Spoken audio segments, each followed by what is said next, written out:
Once again, any members of the public, if you could please sign in on the chat room with your name and affiliation. And if you choose to want to speak tonight in public session, you must sign in before 7 p.m. on the chat box. Thank you.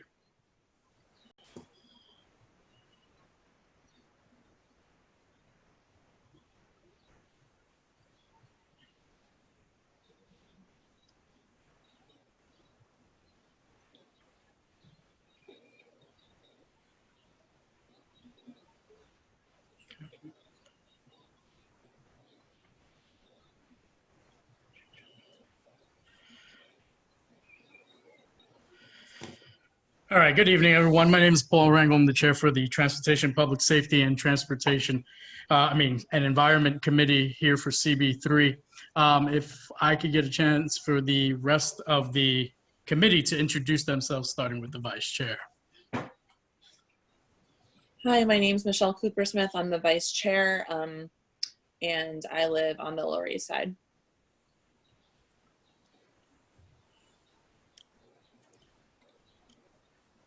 David, you can go next. Oh, okay. I'm David Crane. I live on the Lower East Side. I live near Tompkins Square Park. Hey everybody, I'm Lee Berman, a member of this committee and a resident of the Lower East Side. Hi, this is Ellen, a resident of Chinatown.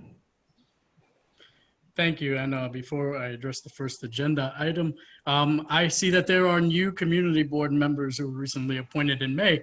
If you would like to say your name and show that you're here.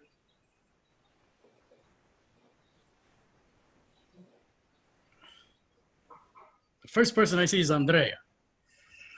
Sure. Hi, everyone. My name's Andrea. I'm a resident of 7th Street. I'm a member and live on the Lower East Side. Oh. Thank you. I think two people were speaking at the same time. Why don't we have Andrea go again and then Tariq again? Okay. Sure. So I'm Andrea. I'm a resident of 7th Street, and I'm a cultural producer here in the neighborhood. Happy to be here.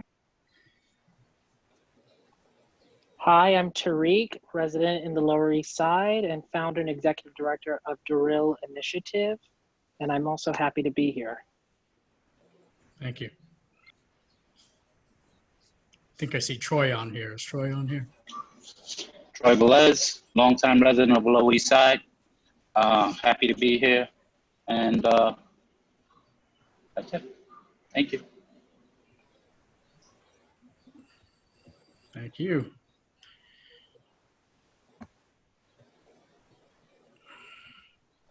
Or any other new members in tonight?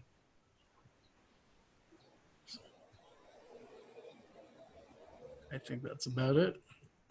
All right, thank you. And we have a discussion about the minutes. Do we have any potential issues with the minutes from last month from the committee?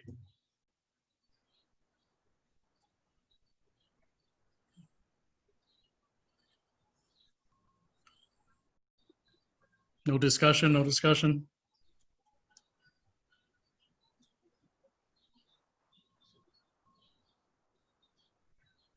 No discussion, are we good? Ellen, I think we're good to approve the minutes. Can we do the roll call officially for our attendance? Sure. Paul Rangel? Yes.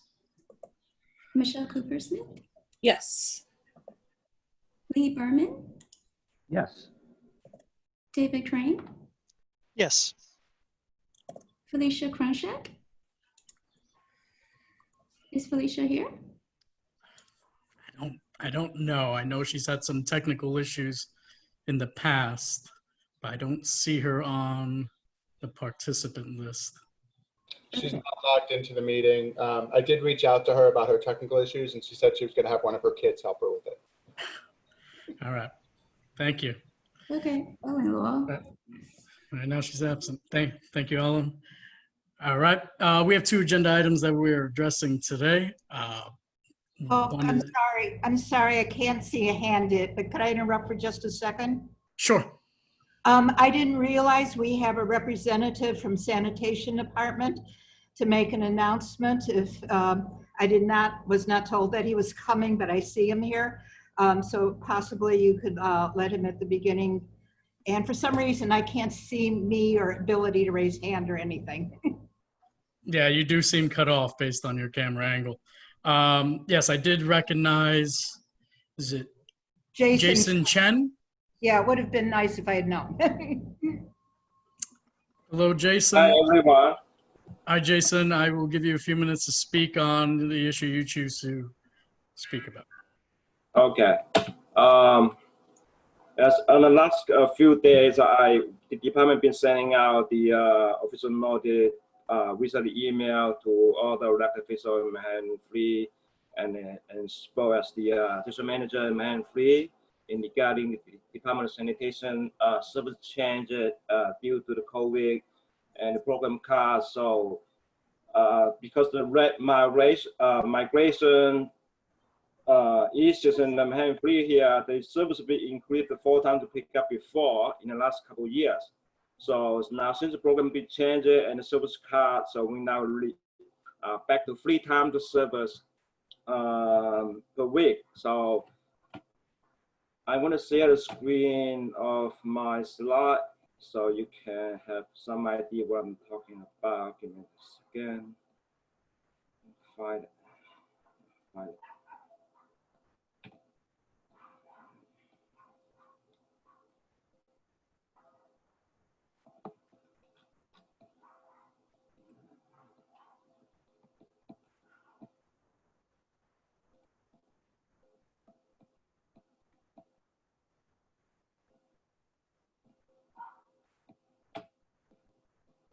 Make a full screen.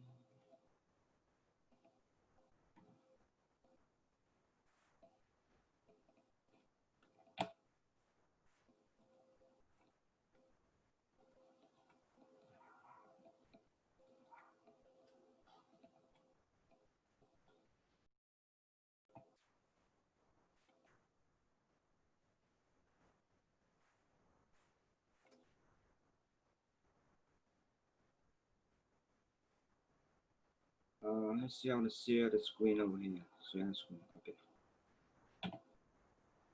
So while you're sharing the screen, I guess I'm unable to share the screen on my end over here.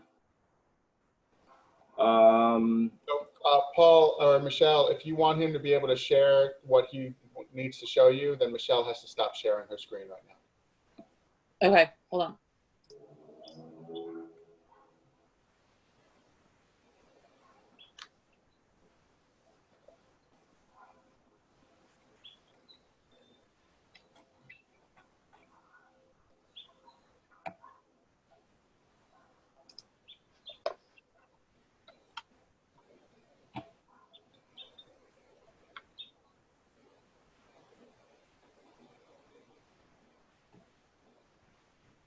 Right. Let me see if I can do it again.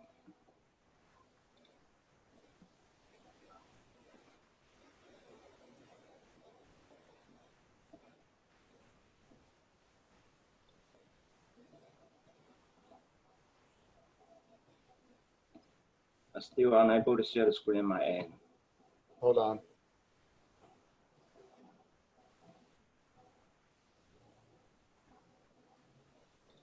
All right, Paul, you're going to need to make him a co-host in order for him to share the screen. Otherwise, if we had known he was coming, he could have sent it to us ahead of time. Mr. Chen, you should be able to share it right now. Okay. Yes, good enough. Okay. So everyone see the screen now? Yes. All right. Yes. Okay. On this PDF file on the top page say the service is going to be changed starting on June 28. So in the community part 3, the area will be affected will be Chinatown, East Village, Lower East Side, Tompkins Square, and Twin Bridge. And in this neighborhood, if you are living in this neighborhood, then your collection service will be affected. So I'm going to scroll down to the map on the next page. It's located. I hate this the way. So if you're living in the, the yellow sections, there will be Tuesday, Thursday, and Saturday. If you're living in the blue section, it will be Monday, Wednesday, and Friday, starting on June 29. And the recycling day will be remain the same as you have as a normal pickups recycling day. And this is regular garbage pickup days. If you have any question about sanitation service, you're always welcome to write to us. You can write to customer service at dsny.nyc.gov, or you can email to me also, jrchen@dsny.nyc.gov. We can also reflect back to the department and seek more information on your questions. That's basically it. Thank you, Mr. Chen. Could you please email this document to our district office when you get a chance? Yes, I can do that. I already emailed them on last Saturday, but I can email them again to leave my solution to have that sharing within the community for free. Okay. Thank you. All. Thank you for coming in. I appreciate it. Thank you for sharing this You're information with the community and the service change to the schedule. All right. All right. Thank you. Thank you. Okay. I have not seen anyone sign in to want to speak tonight in regard to any of the agenda items that we have posted. You are given until 7 o'clock for a public comment section. If no one wants to speak, please let me know. Otherwise, we are going to move on with the agenda. Is there anyone who wishes to speak? Could you please sign in the chat room? Right now, we have about 13 minutes left of signing up.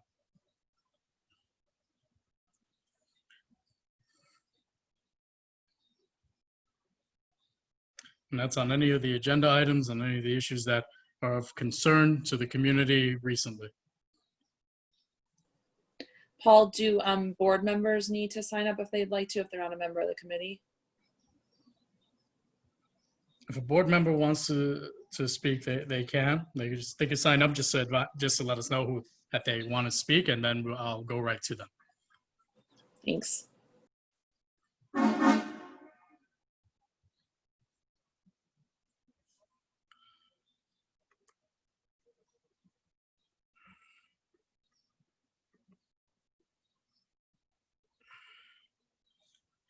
Do any of the board members want to speak?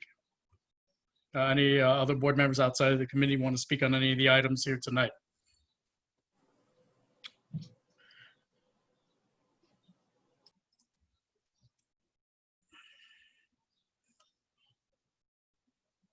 I believe there are some elected official representation in the room for tonight. I believe John Blasco just signed in. John, you wanted to speak to agenda item number 3. You will have 2 minutes right now. You're up. Okay, can everyone see me and hear me? Yes. Great. Awesome. Thanks so much for having me here. This is my first time at this committee meeting. I'm John Blasco. I'm the district leader of the 74th Assembly District Part A. I'm also a NYCHA resident. I live on East 12th Street and Avenue D, Jacob Reese houses. Back in May, early May, we saw a police incident with Officer Garcia from PSA 4 basically tackle and punch a resident, a NYCHA resident, and NYCHA employee on East 9th Street and Avenue D. And I'm thankful to our elected officials who most all have called for the termination of this officer at PSA 4. I'm hoping that the community board will take some sort of action and be vocal on this. As we've seen the protests just happening and taking place all over the city, I think now is not the time to be silent. I think that the community board, you all represent this neighborhood so very well. I thank you all for your just all your dedication, whether you live here, whether you work here, whatever role you have in this neighborhood. I think as a community board member, it'd be extremely powerful for the community board to send a message to the borough president, who has been on our side on this issue, but also to the mayor, most importantly, the mayor, stating that we don't tolerate police violence and we don't tolerate racism in the confines or anywhere in New York City. So I don't have much more to say. There are a lot of pieces of legislation on the city and state level, which I hope that the community board, the public safety, would look at and pass resolutions in support of. But particularly, I hope that this committee will have a conversation with the board in its full membership about what you all can do in terms of the termination of Officer Garcia and making providing some support to our Councilwoman Carlina Rivera and our Assemblyperson Harvey Epstein, who have called for his termination. And that's all I have. Thank you. Thank you, John. I appreciate your comments here tonight. And thank you for coming by. Appreciate it. Is there anybody else who wanted to speak on any of the issues? I know agenda item number 3 might have been a potential topic. Any of the board members, new board members? We have about 8 minutes left for you to sign up if you wanted to speak. I was expecting a little bit more speakers tonight. Didn't anybody else? Because I might just move on to the presentations.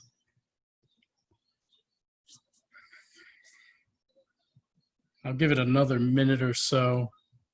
I'll still go to the 7 o'clock. I believe Ccrb is here tonight, correct? Representative from the Civilian Complaint Review Board. Yes. Hi, how are you? Thank you for coming tonight. I understand you wanted to present for us on what Ccrb does and how they could be useful for our community. So please, the floor is yours. Thank you. Awesome. Great. Hi, everyone.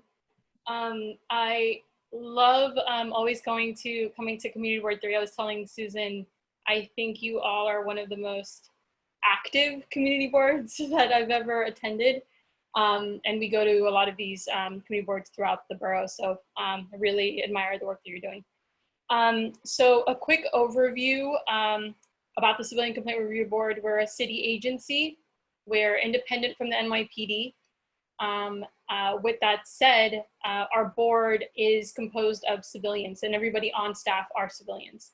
So the board is composed, an update since the last time I presented, because the charter went into effect, our board composition has changed.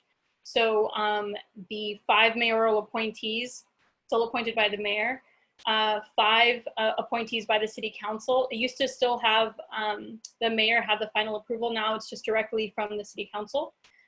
Then 3 from the police commissioner. They're not current law enforcement, but have experience in law enforcement. And then a new appointee by the public advocate. She will be taking office on July 6th. So the next time around, we'll kind of discuss that a little bit more. And then a new position by the chair who will be jointly appointed by city council and the mayor. And that is going to be Chair Fred Davey. He's a reverend at Union Theological Seminary. Just don't want to take up too much time, just a brief overview. We don't investigate all allegations of police misconduct. With that said, when in doubt, give us a call.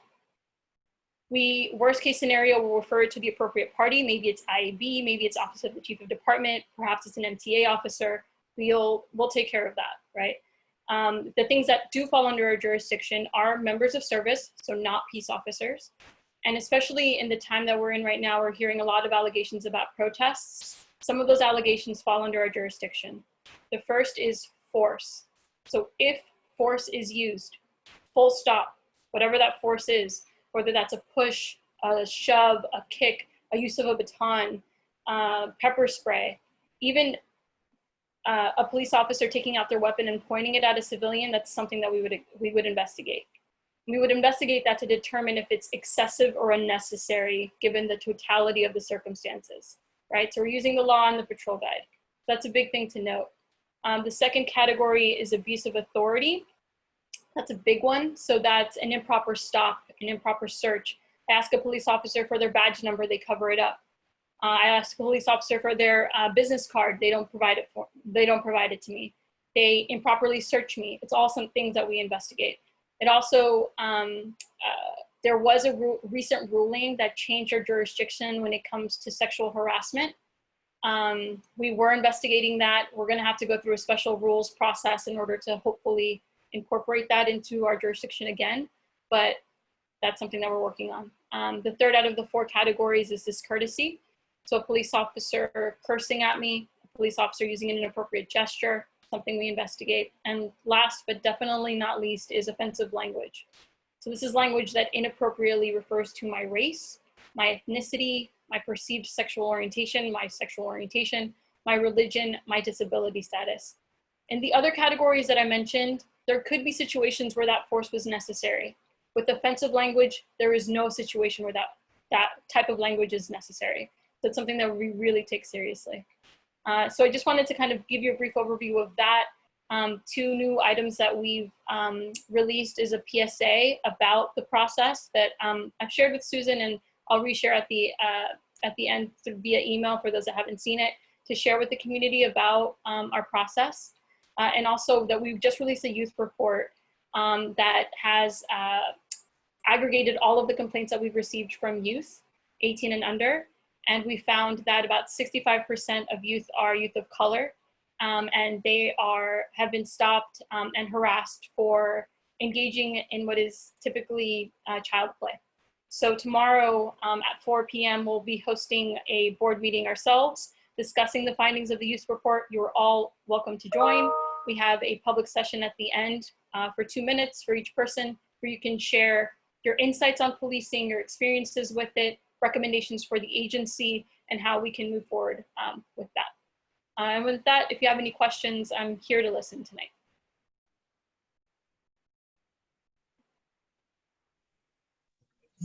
Thank you, Ms. Alvarez. I appreciate you coming out tonight and talking a little bit about what CCRB does and what your jurisdictions are. And what my first question would be, CCRB offers advisory opinions. Am I correct? Recommendations on what should happen, not this is what happens at the end of the day. This is what should be done. This is simply an advisory opinion.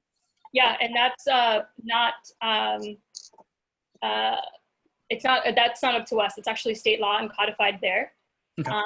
That Civil Service Law 75, that the ultimate discipline is on the police commissioner. They are the one meting that out. With that said, that's why complaints are so important, is to have the data behind it, to track trends, to see how many times the commissioner agrees with our disciplinary recommendations. And one note, we do have the power to recommend, it's all administrative discipline. With that said, we tried the Eric Garner case in our administrative prosecution unit, and through that process is what got former Officer Pantaleo fired.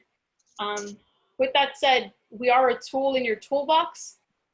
There are different tools for different situations. We're not always the sharpest, but we're definitely here and hoping that the public discourse will make us stronger. Thank you. Now I'm going to open up the questions to committee members. The first person with their hand up is David Crane. David, go right ahead. Yeah. Sorry. Thanks for coming here tonight. I think this is very good, this initiative with youth. And I'm also curious about, actually, what, in particular, is there some relationship between CCRB and the Internal Affairs Bureau and those investigations? How do those intersect, or do they ever? That's a great question. They do when we have a concurrent investigation. So there are one item in particular that overlaps with our jurisdiction is force. So if force is used, or an allegation of excessive force, and it goes to Internal Affairs, it would get forwarded to us. And in certain situations where things fall outside of our jurisdiction, that's where we would forward items to the IAB.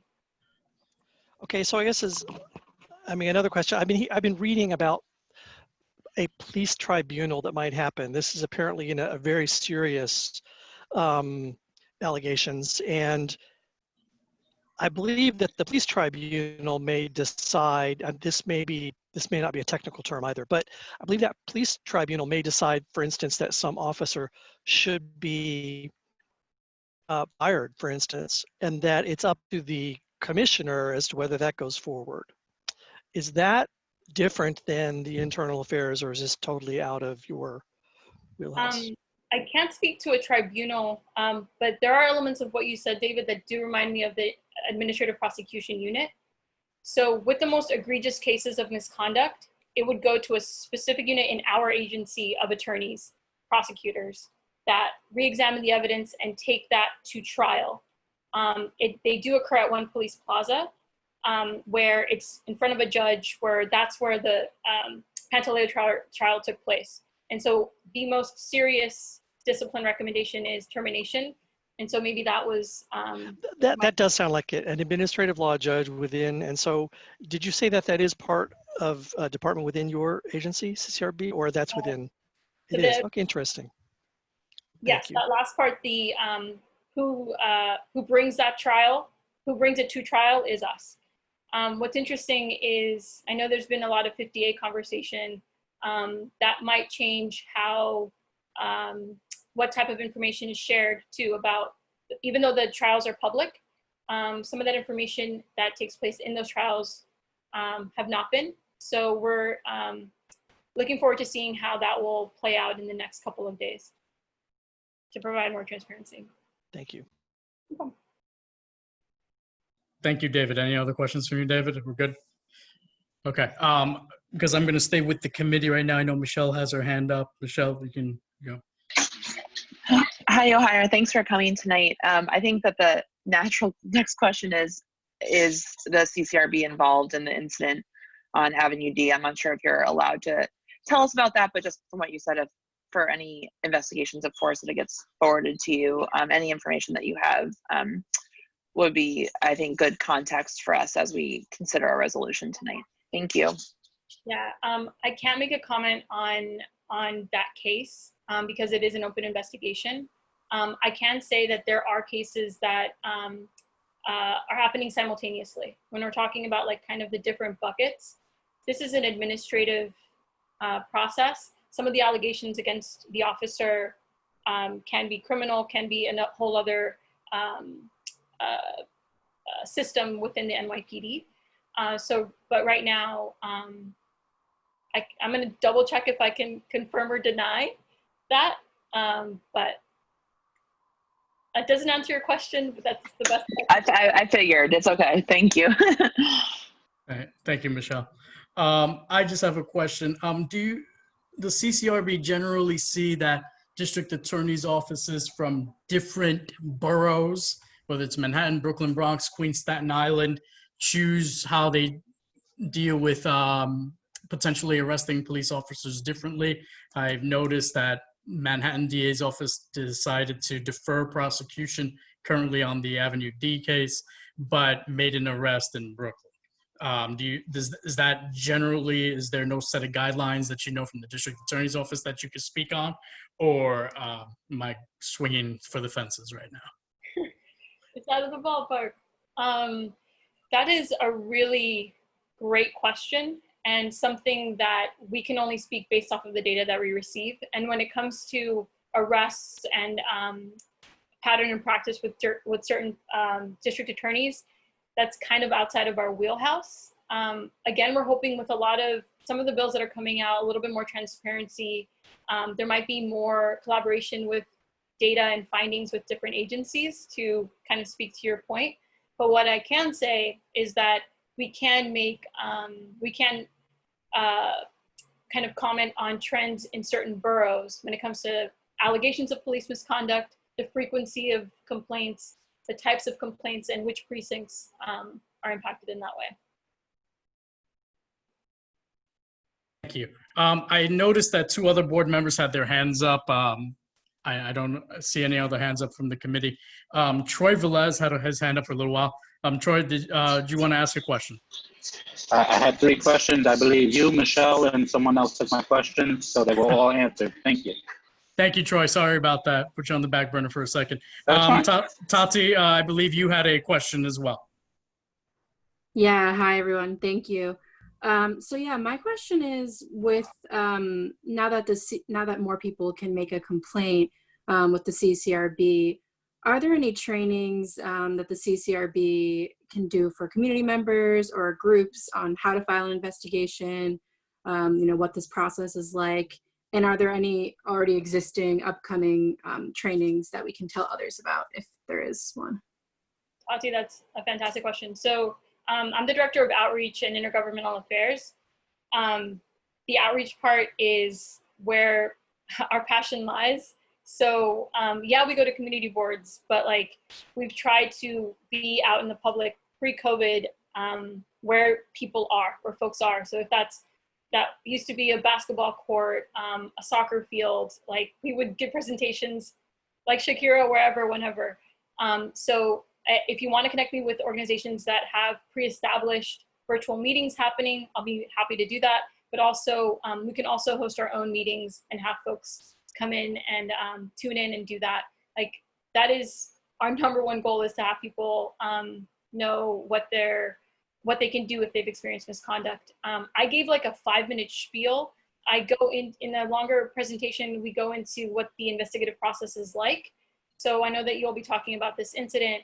If that case was on our table, it would be that we would subpoena the video evidence, demand the body-worn camera footage, have the police officer not forced, but they're obligated to come to our office and give their side of the story. We accept medical records. It's a robust investigative system. And that's all the stuff that we go into in a full presentation. And we really try to highlight the Right to Know Act too, about folks' rights about consenting to a search, not consenting to a search, demanding that business card, and making sure those body cameras are on. And I hope you can, Susan has my contact information, so please text me, email, whatever it is, we want to be there. Thank you so much. Thank you, Tati. Question? Go ahead, Susan. I'm sorry, I don't have the ability to raise my hand. So I just want to confirm, sort of emphasize and confirm, because this I think is so new and so important. Any member of our community, based on watching the video of what happened on 9th Street, can ask for an investigation from the CCRB. This is a brand new thing. We could never do it before, but anyone can take that action now. Yes, thank you so much, Susan. It's kind of this weird, so I mentioned that a recent ruling kind of took away some power for us to investigate sexual harassment. In that same ruling, it allowed us to take complaints from folks that witnessed misconduct via social media. So yes, give us a call. We've received 630 complaints since last Friday. That's more than we receive in a month. So we're trying our best with our limited capacity, but please let us be a resource. Thank you, much appreciated.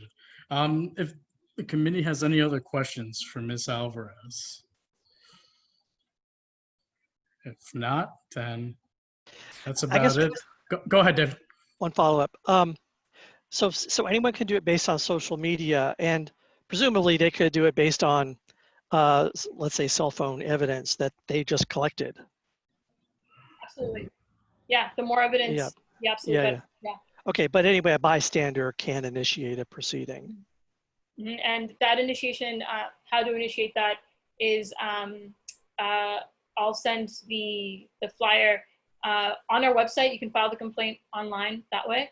Phone call. The office is not open, but I don't know what the process will be for phase 2, but yeah, we're here for you. Thank you. Oh, I forgot to mention, you can also file the complaint at a local precinct. And if they don't accept that complaint, that would be a separate thing that we would investigate. Can I ask a follow-up quickly? Is the public allowed to, are they permitted to file those complaints anonymously? So before this ruling, no. because we needed a sworn statement of someone alleging this allegation. I would have to circle back on what about the anonymity moving forward. I believe that it's still no, but I'll get back to you, Susan, on that. Just wanted to remind you that Katie is here from Carlina's office. Yes, I'm aware. Thank you. I believe our full board chair had a question. Alicia. I think you're muted, Alicia. Yes. Thank you, everyone. Sorry. I just wanted to ask also, just piggyback and go back to what you were saying about CCRB and about how the board can support or can offer support. You said that we can go individually to CCRB and file complaints about the incident. I just want to be very clear about that, so that if I'm asked, I want to make sure I'm very clear on the information I'm conveying. Yes, anybody can file a complaint. As of now, the 3 ways to file that complaint is over the phone. We have a direct hotline, 1-800-341-2272, which is CCRB. Also by phone, it's everyone's favorite number, 311, but our hotline is a direct access. Over via our website, I'll send the link. It's nyc.gov/ I think NYC CCRB complaint, and then directly at a precinct. And when our offices open back up, it'll be that. And we were partnered with some council members, so we had different sites that folks can go to in each borough, but we'll be reevaluating all of these things in the time that we're in. Okay, so my next question will be to John. John, I wanted to ask you, and I thank you also, John, for being present.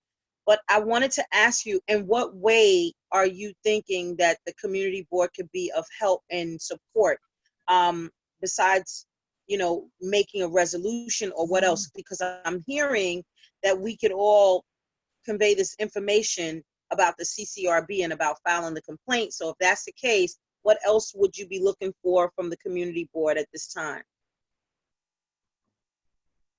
Yeah, thank you for that question. I think that the more voices that we have going to the mayor's office and the police commissioner stating that Officer Garcia needs to be fired and charged is powerful in itself. Prior to the East 9th Street incident, Officer Garcia, the city has spent more than, I believe, $120,000 in settlements, specifically with Officer Garcia. So I think that we have our councilwoman who said he needs to be terminated and charged. We have our assembly person who said it. We have like local groups and local residents who just held the huge press conference that happened on East 9th Street. We even have the speaker of the city council who said that he needs to be terminated. I think that we need the local community board also to stand with those people and also to convey that same message to the mayor and to the police department. So that's what I'm looking for specifically from our community board. Okay, John, thank you. Thank you, John. John, I know you had a question for CCRB. Go right ahead. Thank you, and thank you for being here. I remember partnering when I used to work for Councilwoman Rosie Mendez, partnering with the CCRB to do trainings, and they were extremely helpful. I was wondering if I know that every case and every investigation is different, but I'm wondering if there's a specific timeline, right? So you said that there's been maybe, I guess, over 600 complaints. I think you said this past week or weekend, or since last Friday. Yeah. So I'm wondering, so someone submits a complaint, we get the complaint in. So then how long does it usually take? I mean, over 600 complaints, that's a massive amount of complaints. And to be honest with everyone here, I don't think that the CCRB, I think that the CCRB needs more resources and more capacity to do the job that they are doing, and they're not given enough resources to do that job. So I'm just wondering, do you have a sense like how what's like the shortest amount of time or the longest amount of time given complaints coming from protests? That's a fantastic question. Not only because of the protests and the amount, but also in this COVID era, not even era, in the pandemic, right? Getting officer statements in a safe way, going out to certain areas with video footage to collect that as well, because we want to do a robust investigation, getting a civilian or witness their statement. So the process has, unfortunately, since you were at the council member's office, has gotten longer. And that's, you would think that body-worn cameras would have shortened that process. With the amount of body-worn cameras and sometimes a delay in receiving that footage, it is pushing things back. So I wish I could say that it's swift. Right now we're trying to do the best that we can and trying to, get to a place where we're really serving the civilian as best we can. Great question. Thank you, John. Before I go to the next board member who has a question, I know Aura Oliveria had a question. You can go right ahead.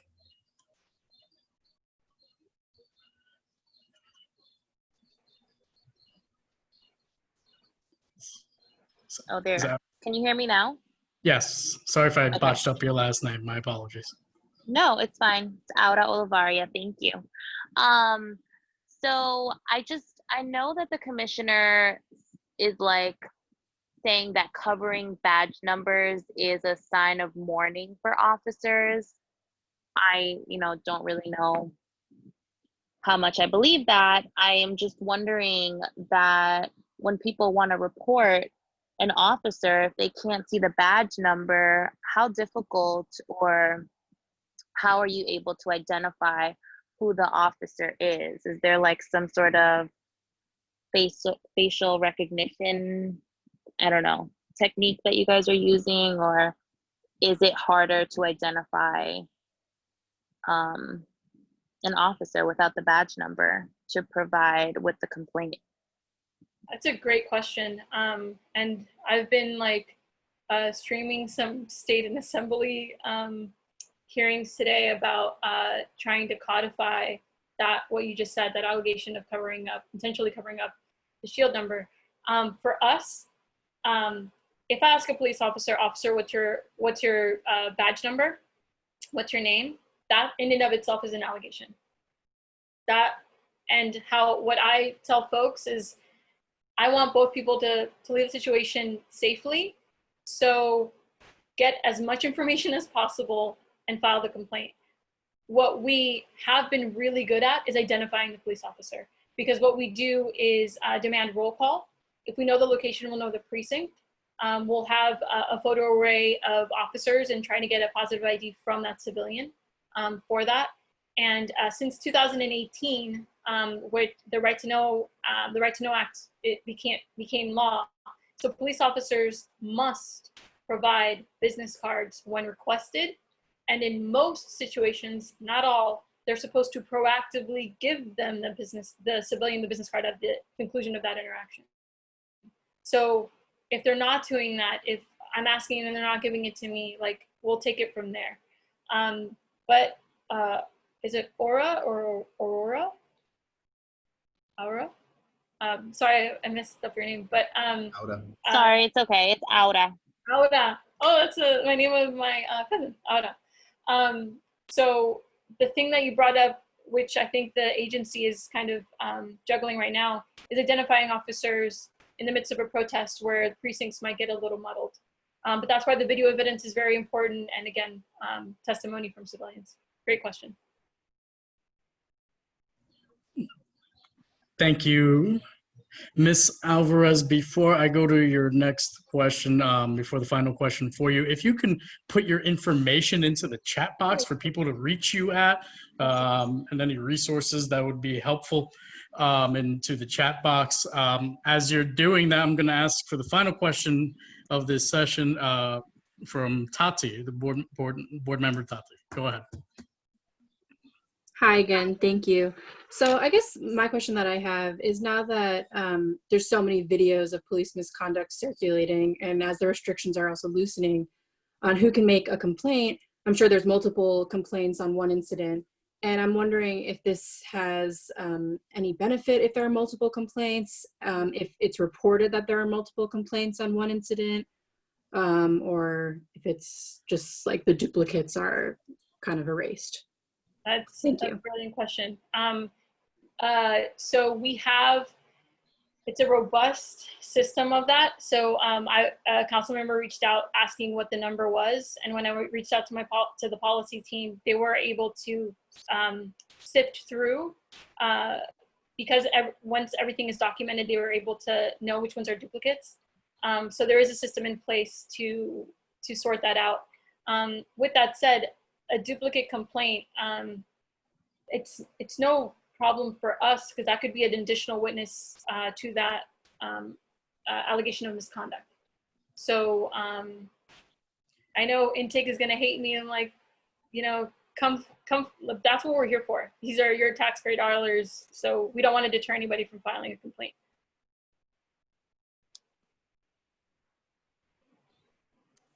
All right, thank you. Thank you, Ms. Alvarez, for coming tonight. Once again, if you can put your information in the chat box so people can find a way to reach out to you. Thank you so much for that portion. I understand there's a representative from our Councilwoman, Ms. Rivera's office to speak to agenda item number 3. For the committee, we are going to agenda item number 3. We'll go to agenda item number 2 afterwards, after we're done with this specific item. So I invite Councilwoman Rivera's office to speak on agenda item number 3 and what information they can provide for us.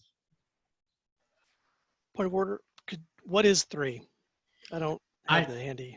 I'm sorry, it is we are reviewing the incident on Avenue D and 9th Street from May 2nd. My apologies, that is agenda item number 3, is review of the police incident with the bystander from Avenue D and 9th Street on May 2nd. Thank you, David. Ms. Rivera's office is, are they on still? Hi, yeah, I'm here. I'm Katie. Thank you. Thank you. Hi, Katie. Rivera's office. So we got a little bit of an update today in the public safety hearing that the investigation has moved on to the next level of investigation. But that's all the information that we have.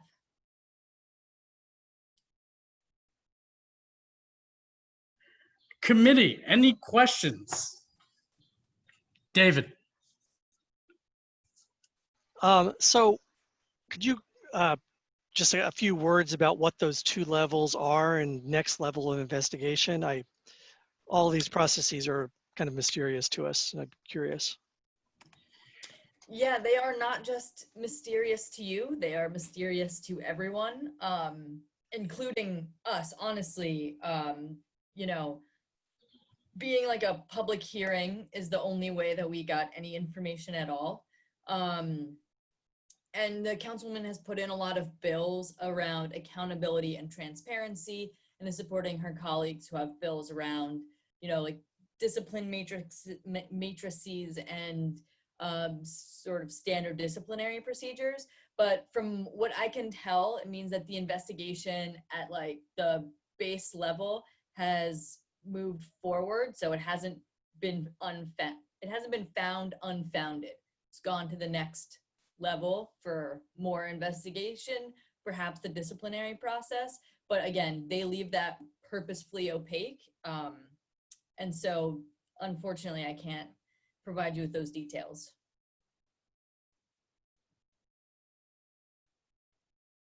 Michelle Coopersmith. Thanks, Paul. Thank you, Katie, for being here. Do you mind just quickly summarizing the council member's position on this? I think we have the gist of it from what John said, but just for anyone that doesn't know, would you mind sharing that with us? Thank you. Yeah, the councilwoman has called for Officer Garcia to be fired and charged. As John said, this one particular officer has cost the taxpayers of New York hundreds of thousands of dollars in legal fees and has, you know, brutalized countless residents. So she's called for him to be fired and charged. Thank you. I'm going to go to one of the other board members right now before I go back to the rest of the committee. Troy Velez, because I kept your hand up so long last time. I'll give you your shot right now. Go right ahead. Thank you. I have a question. It's a broad question for any of our invited guests. Do we know the status of Officer Garcia right now?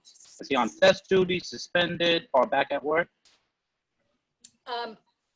My understanding is he's on modified service, which is like, no, he's suspended. Wait, John, can you correct me if I'm wrong on this? I think John left the meeting. Okay. Yeah, so I can't remember exactly right now if he's suspended or on modified service, but I know they put him on modified service, which was desk duty, and I'm not sure if they've suspended him at this point or not. Okay, thank you. Alicia, you have a question.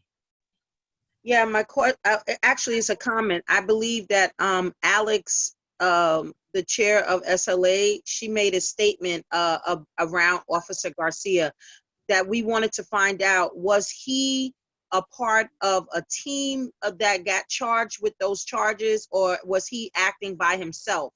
Because I think she said it makes a difference between him being by himself or him acting with other people, and they would list them on the record. And did he get arrested? I don't know. Did they arrest the officer or not? No, he didn't get arrested. No. Okay. So I don't know if he was part of a team or not in this particular case, but the councilwoman has introduced legislation that would make it, if you are an NYPD officer and you see, actually she hasn't introduced it, she's drafting, it's in the drafting process, but if you are a member of the NYPD and you see an officer breaking the law, abusing power, using excessive force, it is a criminal charge if you do not intervene and stop it. So we do know that Officer Garcia was not the only officer involved in the situation. And so the other officers in that situation, if this law goes forward, would have to intervene, or else they could be charged as well. Thank you, Kate. Thank you.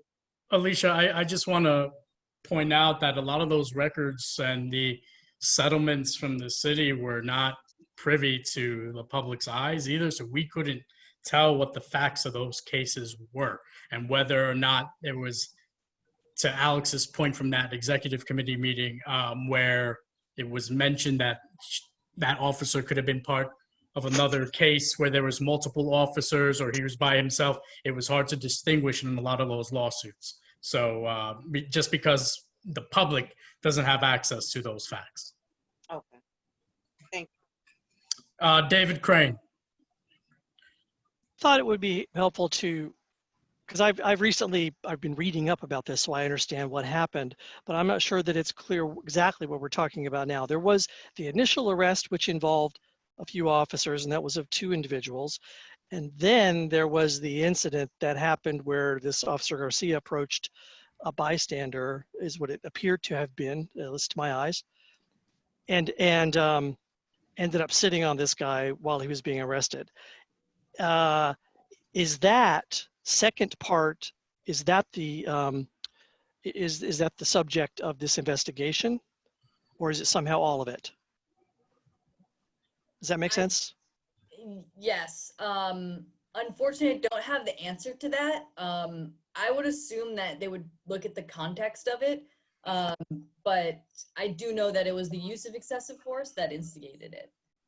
Okay, so the context, obviously they would look at that, but it's the excessive force is against this guy named Danny, I believe is his name. That's correct? I believe Donnie Wright. Donnie Wright, exactly. Okay, so interesting, thank you. Michelle, go ahead. Thanks. I just have one question. I assume it's similar to the answer that you gave about active investigations, but were we able to ask the NYPD about any details on what's happening? It seems like there's a lot of opaqueness around this investigation. And I guess I'll ask Paul or Katie or anyone who has the answer to that. Thanks. Yeah, I mean, it's very hard to get information about active investigations. So the only kind of news that we got today was that it's moving forward and it's been escalated to the next level. Katie, did they say what the next level is? What does that look like? I'm trying to see if I can find in my notes from the hearing.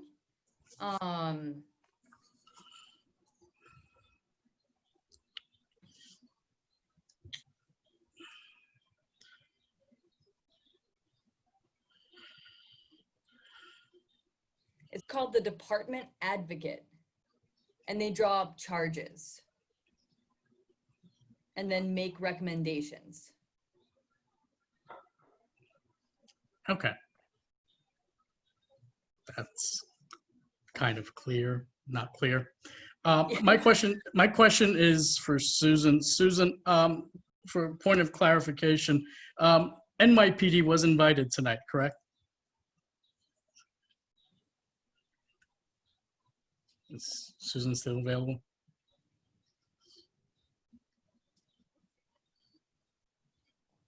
Susan? No?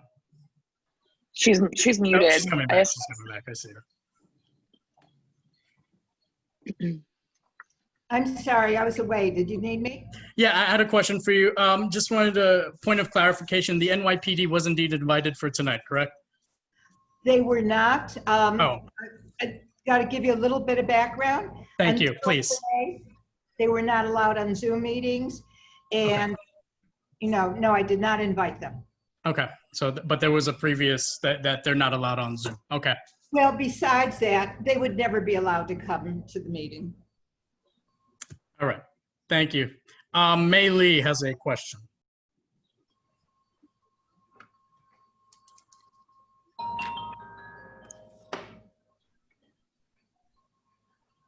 Oh, I don't know what I'm doing. But anyway, oh, hello. So my question was that maybe this is for later, but this has happened before and it will likely to happen again. Is there anything, maybe to our elected officials, is there anything that we should be supporting or advocating for in that respect, for that long term? Yeah, I think that this is a moment where there's a lot of momentum behind certain reforms and advocacy around that. I know that today City Council heard a series of bills that had already been introduced previously, but that had kind of been slow to move forward, that were heard, and we are really hoping to pass them and have the mayor sign them into law. I know that at the state level, they heard, the Senate heard the repeal of 50A, which is a law that shields a lot of information and makes it very hard to do this police accounting. And people are pushing around that, and that was really hard to pass for a long time. And the fact that the New York State Senate has passed it, which they did earlier today. I don't know if the state senator's rep is on here. Sorry if I blew up your spot, but so yeah, I would say there's going to be a lot more reforms coming out. Like, we've put in a ton of bill ideas to be drafted, and hopefully City Council will have a package. Hopefully the state will have more packages to come. So I would just say keep paying attention and keep emailing. Like, our office got over 50,000 emails in a week, which is absurd. Like, that, it was just so wild and amazing to see. So just keep paying attention, do the research on the new bills, and you can always contact us for more information on them. But definitely the advocacy recently has been super helpful in pushing these really necessary reforms forward. Thank you, Katie. I appreciate that.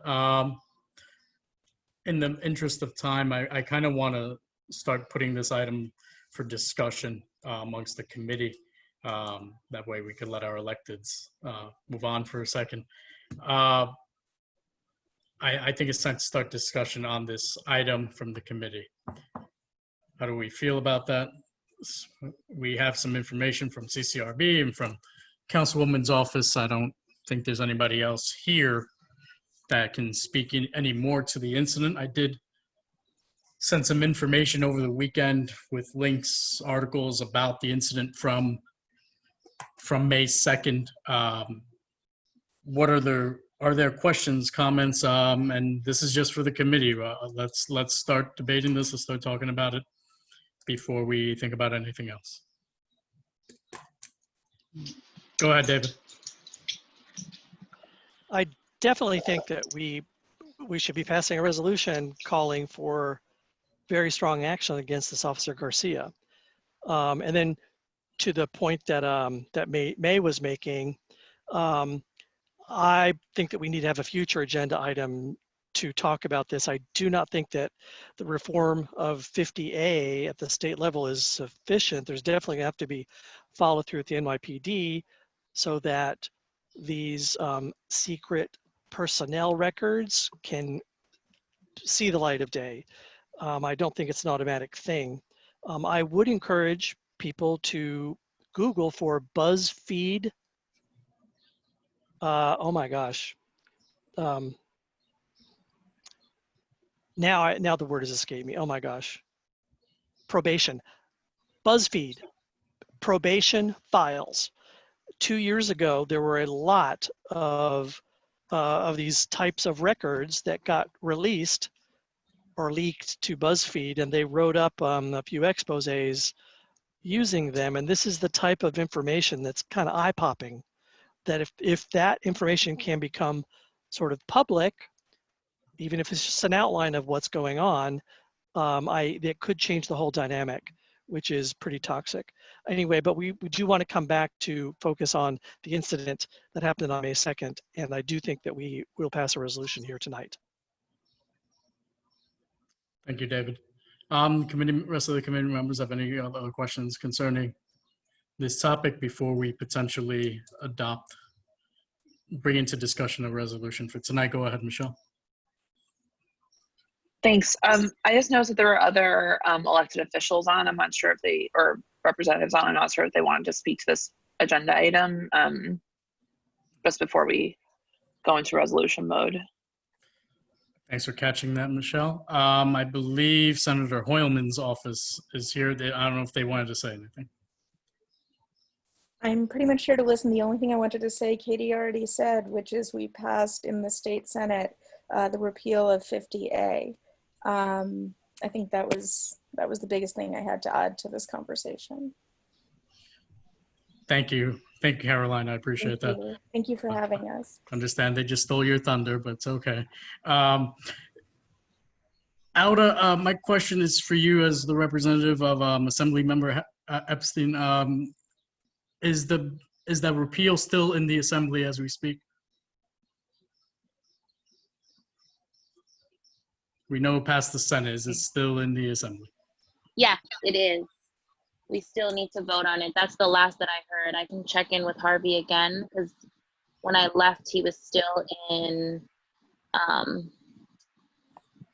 session. So I'm not sure. I know he left for a rally at 7, and he sometimes tends to multitask while on Zoom. So I can check in, but the last that I heard is it hasn't passed in the Assembly as of yet. But it does look like it will. So I'm hopeful. And I think that reiterating what Katie said, the thousands of emails that we got, even for Harvey, who was one of the co-sponsors, to make sure that this passed was so powerful. And I think it really helped put pressure on elected officials and holding them accountable to the excessive force and the countless police brutality encounters that we have seen throughout the years. And I think it's just become more evident now. Thank you. Any of the other elected officials wanted to say anything today? Yep, go ahead, Caroline. I just saw you. Go ahead. Thanks. I didn't want to speak out of turn. I will add onto what Auda said. We have never received so many emails on this, and I mention it because it practically broke our inbox. We are unable to respond to additional emails because we have maxed out on the number of responses we can send. So if you wrote to us about this, we want to get back to you, but we just can't send additional emails out at the moment. So just wanted to throw that in there. We've received, I mean, thousands. I don't know how many thousands, but wanted to throw that. Thank you. All right.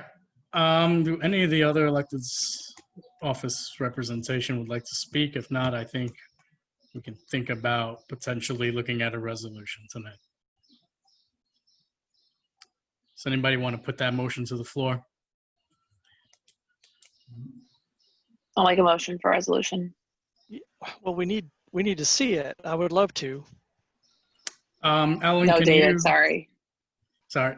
Ellen, can you bring up the resolution on your share screen? This is a draft motion. Yeah, draft motion.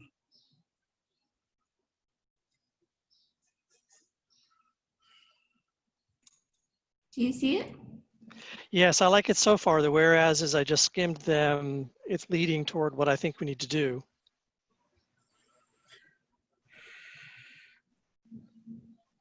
All right. I'll read through this and then we can debate Unless it. there's someone here who's unable to read the screen. Oh, that'd be useful. It would be useful to hear it. Yeah, just in case. Just in case. I'm going to read through it one time and then we can debate it. Draft resolution for May 2nd, police incident on 9th Street and Avenue D.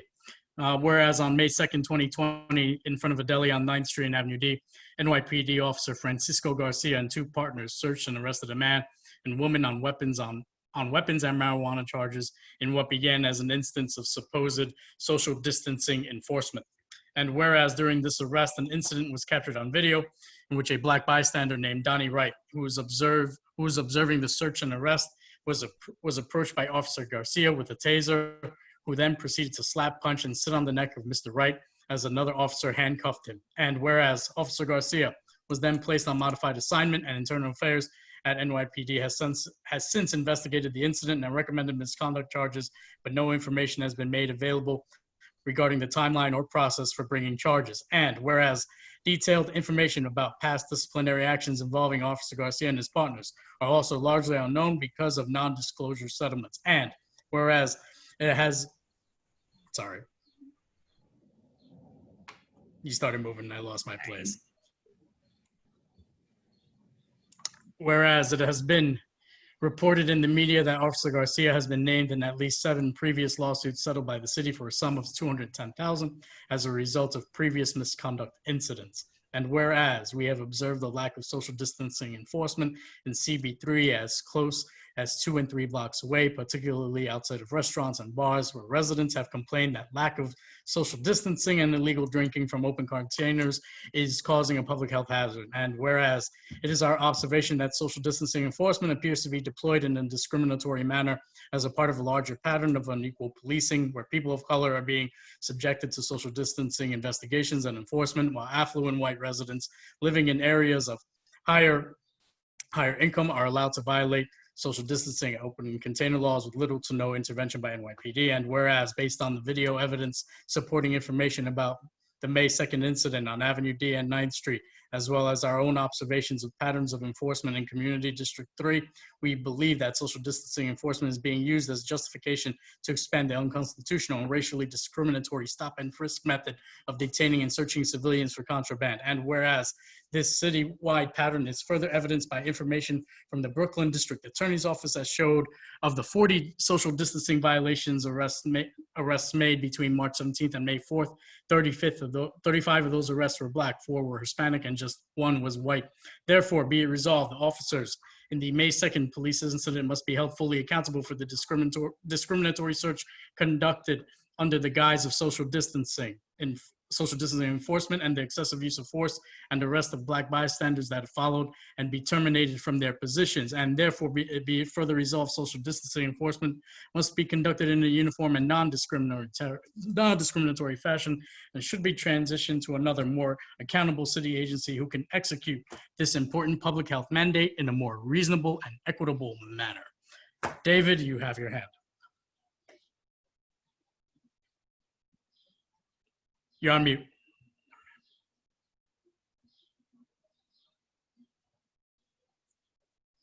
David, you're on mute. Can't hear you. I'm sorry, all my windows got jumbled. Okay. I move that we adopt this resolution. We can modify it with amendments if we feel there needs to be, but let's get going on that process.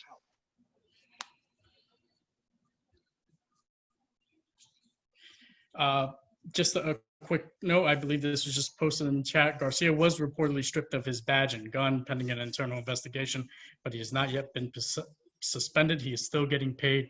No charges officially have been filed. That's what I was wondering in the third whereas, where it says internal affairs at NYPD has since investigated the incident and recommended misconduct charges. Is that fully accurate or does it need an update? They're doing an investigation. The verb says that they have basically completed it. They've completed their investigation and they've recommended the misconduct charges. And all we've heard today is the update was that it's moving to the next level. We don't know what that is. Okay. Is this still a problematic whereas? I mean, probably not. I was just wanted it to be, probably not. I just wanted to ask the question. Okay. Committee members, any issues with the resolution, questions, comments, concerns about the whereas of the resolves and what we're looking to do here today? 2 friendly amendments. Go ahead. Is that Lee? Go ahead, Lee. One, we don't mention that anywhere that the DA declined to prosecute the victim. And I think that may be important to add. I'm not sure where, but I think we should include that. And then the other friendly amendment would be in the second whereas. I think it's important to mention where it discusses the Garcia brandishing, having a taser. I think we need to change that to was approached by Officer Garcia while Officer Garcia was brandishing a taser and using it to intimidate bystanders. Because if you watch the video, you hear the crackling sound of the taser, and the language in here, I think, that doesn't maximize the importance of that. I could go either way if that's adopted or not. Yes, David. I'm going to agree. When I see the video, it seems to me he puts it away as if he's like just disarming the situation and then immediately goes very aggressive. So the taser was what Lee just described. Would be Michelle. Strengthen it. Yeah, I have no objections to either of those amendments. I guess the only thing I would say is if we wanted to add in any more information to David's point about the current status, we could say, I don't know if we could say allegedly or reportedly, if we wanted to add some additional details. I mean, I don't know if it is necessary, honestly. I mean, I think that the resolution is pretty strong without it. Okay, especially with Lee's amendments. All right, let's run back to Lee's friendly amendment first before we go address David's portion. So Lee, can you, Michelle, you said you want to adopt that friendly amendment? Yeah, no objection from me. Rest of the committee, any objection? Ellen, any objection on that friendly amendment? The first or second or both? I'm looking at Lee's portion of adding the brandishing of the taser. We need the exact words and where it goes, by the way. So it would be great if Lee can type it into chat, so then that has exact wording that I can insert, and we can all. Well, it's at the second whereas, right? During the arrest, an incident was captured on video in which a black bystander named Donnie Wright, who was observing the search and arrest, was approached by Officer Garcia with a taser. Lee, can you tell us how to rephrase that? Yes, I will add that to the chat right now, if I could figure out how to do that. Well, could we try to say it? Or Yes, okay, well, all absolutely. right. Oh, you got it. You already put it in. I see.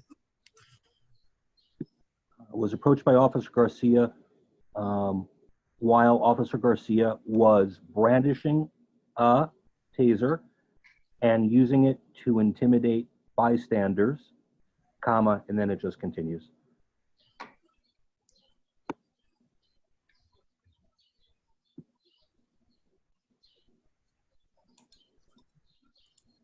Sorry, I'm having, actually, I don't. Are you able to edit? No, it's just my chat function went away. Okay.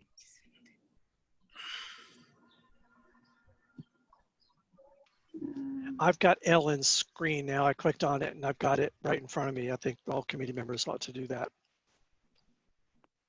If you haven't already, I may be the last.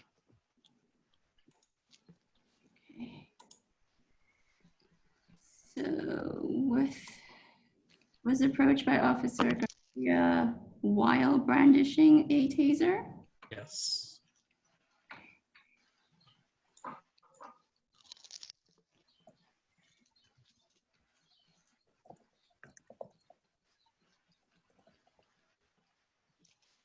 And using it to intimidate.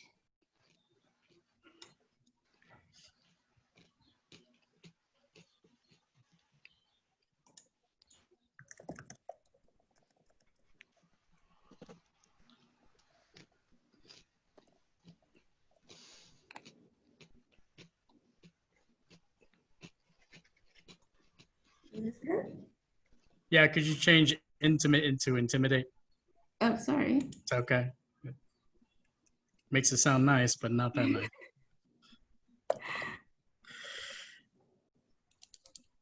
Any other friendly amendments we want to put in here? Michelle, you have your hand up. Sorry, I missed you.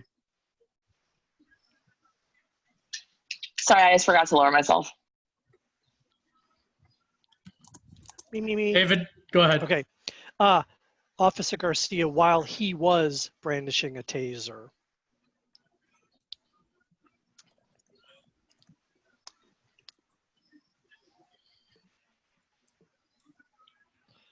I'm sorry that I'm eating. I'm going to try to mute myself before I shove broccoli in my mouth from now going forward. Well, before you have that next piece of broccoli, can you go back to your last point that we wanted to change up? Yeah, it was actually the first thing that that Lee had said. Lee, it was a good one. That it had was to do with declined. The VA has declined Yes. to prosecute. Right. So that possibly goes around the third, right after the third one. So between the third and the fourth.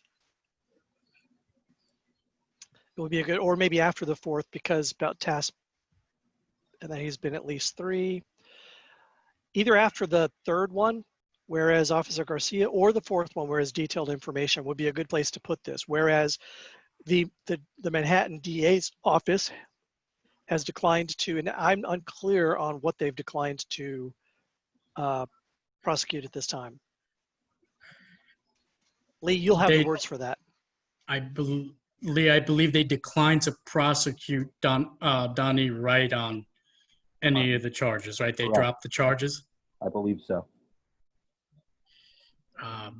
There may be before Officer Garcia paragraph. Can we just add that to the end here? I would put it as a separate whereas right where you've got the gray. Okay.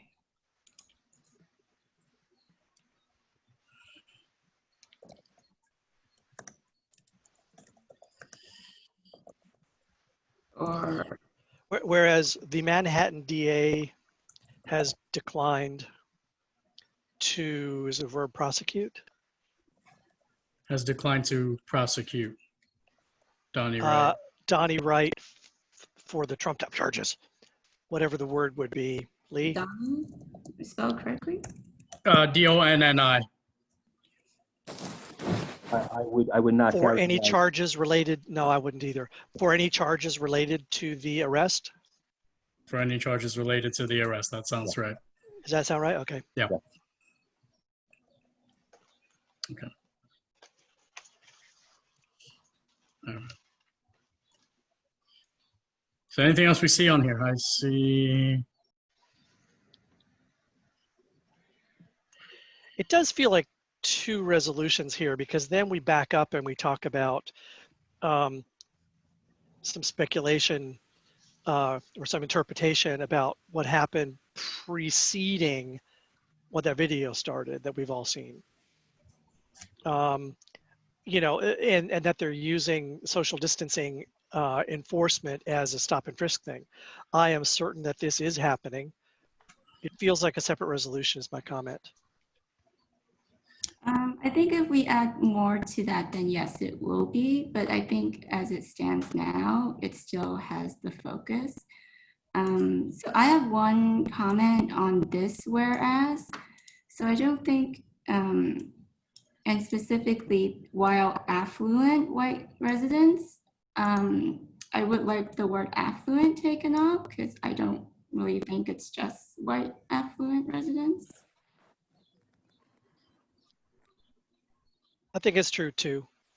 I mean, I've been in Tompkins Square, I've been in the Stuyvesant Oval, and there's clearly insufficient a social distancing happening. And although I personally don't want to call down the law on people, it definitely should be done equitably. And I don't think affluent is in the mix. Except for insofar that white people are generally more affluent, but. If I could speak to it. Go ahead, Susan.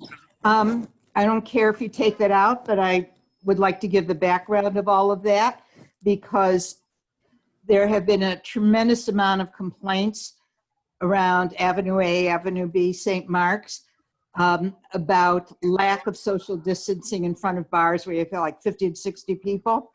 The police absolutely say they will refuse to be confrontational.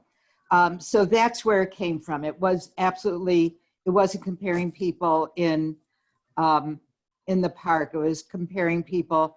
There were complaints made. Again, I don't care that it was taken out. I'm just giving you the background. The other issue is, as anyone who lives in that neighborhood knows, 9 and D is a drug area. And they were absolutely using social distancing. It had absolutely nothing to do with social distancing. And the fact that they were using it in this situation, which is really egregious, I think it's important to attach that to it. It is stop and frisk second version. So I do really feel that that was an important issue. I don't believe that it's explained very well. However, if somehow it could be narratively described that the whole situation began as a social distancing enforcement, and then suddenly it became about drugs. I don't believe it became. I don't think that happened. I don't think it started as social distancing. I think it was 100% all about drugs to start, and social distancing was a convenient excuse. They were not the least bit interested in social distancing there. Where was that excuse used? Has it been publicized or? Yes, they said they were They said they were going after them for social distancing. Absolutely, that's been in every article, and it's part of the police report. Yeah, it absolutely is about. It was. They're saying that they were. That is why the police are no longer allowed to enforce social distancing. Okay, and so while they were doing social distancing / stop and frisk, yes, they discovered these other things, and it wasn't like they were plainclothes officers, and it wasn't like it was a sting, I guess. I don't know what word would be appropriate here. It's fine.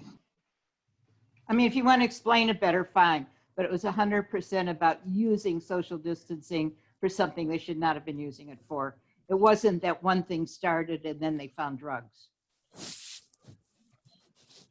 Lee, I believe you had your hand up.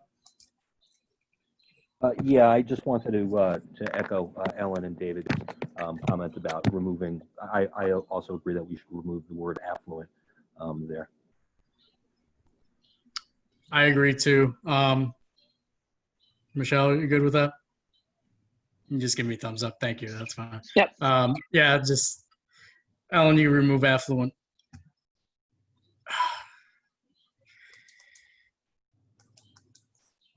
Is Carlina's office still on by any chance? I don't think so. Hey, yep. Oh. Question. This officer, Francisco Garcia, is a PSA 4. I believe the arrest and the incident took place on the west side of Avenue D, which is outside of NYCHA's jurisdiction. He's part of the public service area 4, which NYCHA's their jurisdiction, not that side of Avenue D. Am I correct?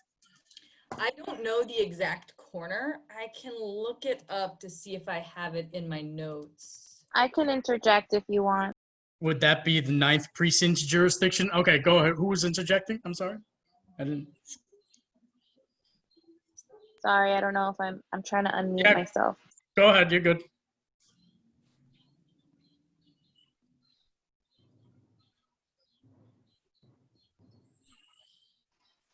When you said you were trying to mute yourself, you were unmuted.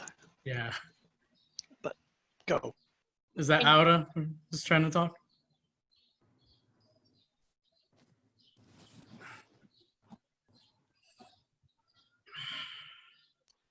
She's going like in and out of muted and unmuted. Now, Auda, I think you're unmuted now. Okay. Yes, it was on the west side of the street, and it was not on NYCHA property. And I think that that's the reason why some of the younger people from who do live across the street hang out on that corner, because PSA 4 is technically, from my understanding, they're not supposed to be policing that corner. That's considered the 9th precinct. And I did also bring that up. And Harvey has also addressed that that's a concern. Yeah, and they're the narcotics unit. The PSA 4, Garcia and his partner are part of the narcotics unit. With that being said, since they are part of the narcotics unit, does that catchment or jurisdictional area expand across Avenue D? Has that ever been told to you? Just FYI, the 9th precinct was there also. That hasn't been made public. That hasn't been made public, but I know that. Yeah. All right. It's public. It's public now. I was going to suggest putting something in here about him not having jurisdiction to make any kind of arrest in there, but I don't know who the other cops were and whether or not, if their arrest was from the 9th precinct, that cop was from the 9th precinct that actually made the arrest, that put the cuffs on. I don't know. I think I might be reaching to try to put that in there. Go ahead. I think the person who arrested Donnie was PSA 4. It was him, Garcia, and his partner. I don't know his partner's name though, but he's in the video. And I just know from being, I guess, as part of someone from that neighborhood, as Susan said, that he's from PSA 4. Can you put in something like, it is very unclear why PSA 4 was involved in this incident on 9th precinct property jurisdiction?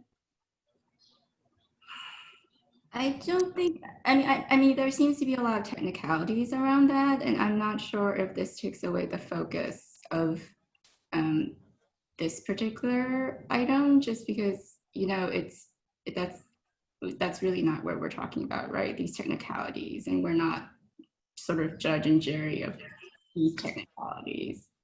I agree with Ellen. Thank you. Oh. Yeah, I think it's kind of important that police follow the laws.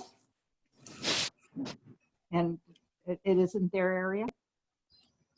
Right. I would It like does to know add something more. Like we need to add another resolution where we talk about these technicalities, right? I would just say we would like it explained why this was happening.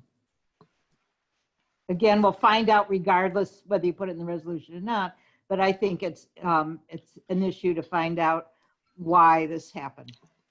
Yeah, yeah, I'm in agreement with Susan. I would like to know. I'm not gung ho about putting it into this resolution. Yep. I can drop it. I feel it would dilute, as Ellen was saying, from this Sorry, one. my wheels were turning. Any other questions, comments, concerns on this resolution? Anything we want to change, clean up? So, I don't have a comment, but I just want to say something personal, I guess, in support of this. Watching that video, I'm watching how Officer Garcia puts away his taser and is basically disarming the situation for about a half a second and then losing it is extremely upsetting to me. It brings back very bad memories from when I was a young person and was in the demographic that is at risk, or a demographic. And it was just horrifying. And I'm very glad that this resolution is about to pass. Ellen, could you just scroll down a little bit? Can you just go to the resolve clauses? Thank you. So I just want to ask the committee, we are clear as to what we are asking for, or what we are looking to resolve here. All right, I guess we can move this to a vote. Let me read these carefully because okay. I agree, but let me read them carefully to myself.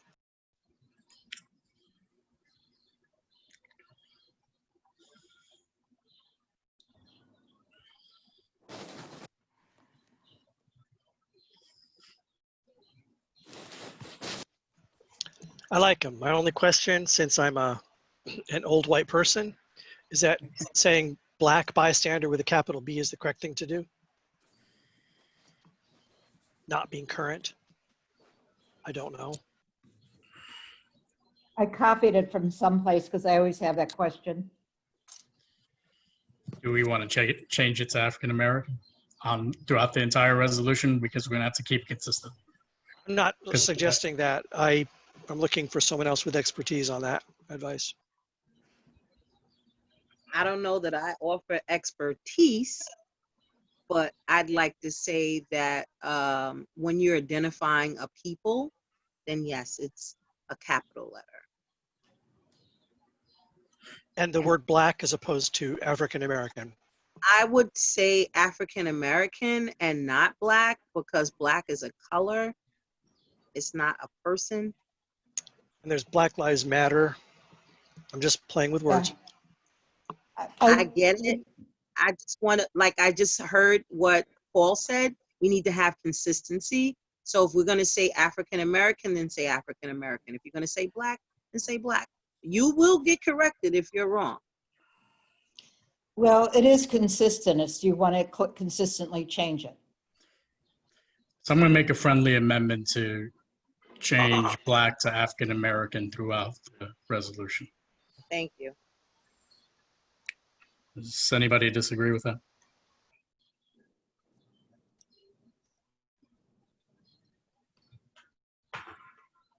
No disagreement? All right.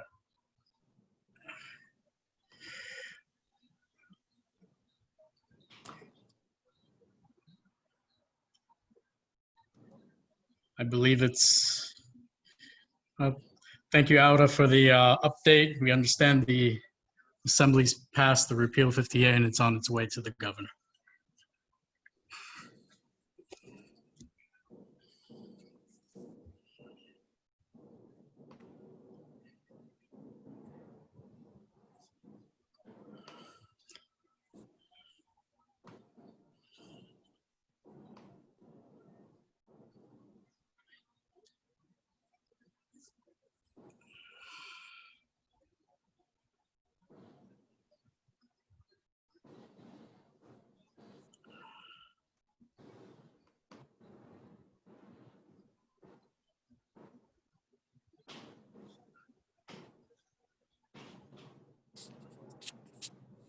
Is that all of them?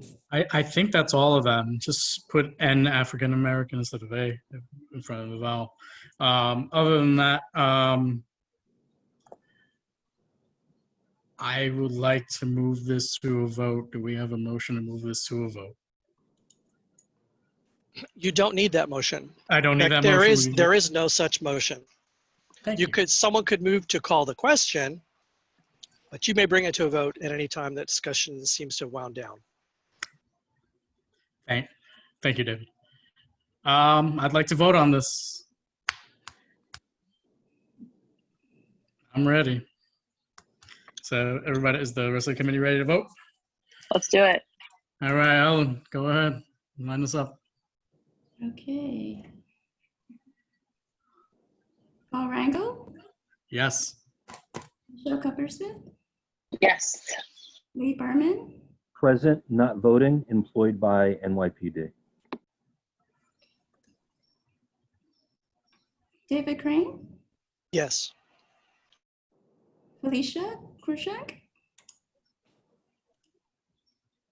Is Felicia here? No, she's not here. Ellen Law, yes. Say those magic words, I think this motion passes.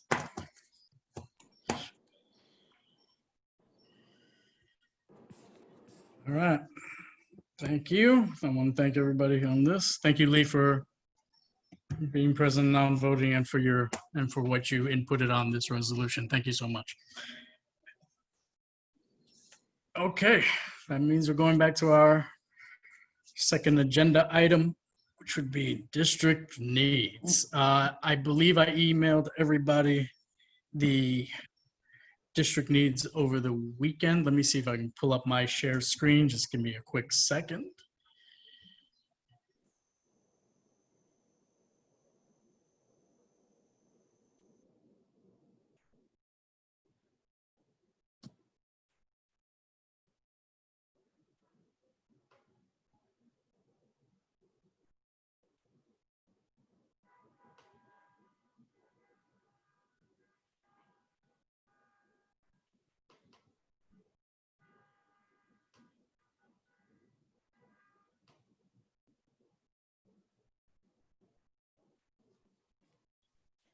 All right, can everyone see that?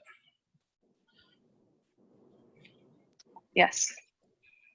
All right. Susan, could you just give us a few words on district needs for the committee as we start this process? Sure, people probably have heard me say way too much, but it's the beginning of our budget process. The statement describes our community, the existing conditions, and the needs, particularly unmet needs that arise from these conditions. We can recommend projects or activities to meet needs that may be short-term solutions or long-term, or we may not have recommendations to resolve a problem. We don't always. The needs we try to have them inform our budget priorities, which come later, but there's not always a direct relation. Well, we're working on the district needs statement that is going to be for July 2021, for that fiscal year. The current fiscal year ends at the end of this month. In about 2 weeks, the next budget will be finalized. We've already weighed in on it. So what we're looking at now is a year from July. And it's generally not so difficult, but with everything changing, it makes it very difficult to plan our needs. At the same time, and I also would like to note, this is not a policy statement. It has to focus on the needs. It's used by many outside groups. It goes to the agencies. I actually think the agencies use it less than other people. I do know hospitals look at use it to inform their district needs statement. Other organizations making grants look at our needs. It's widely used. And at the same time, we're writing our district needs statement. We're planning our meetings for budget priorities for next fall.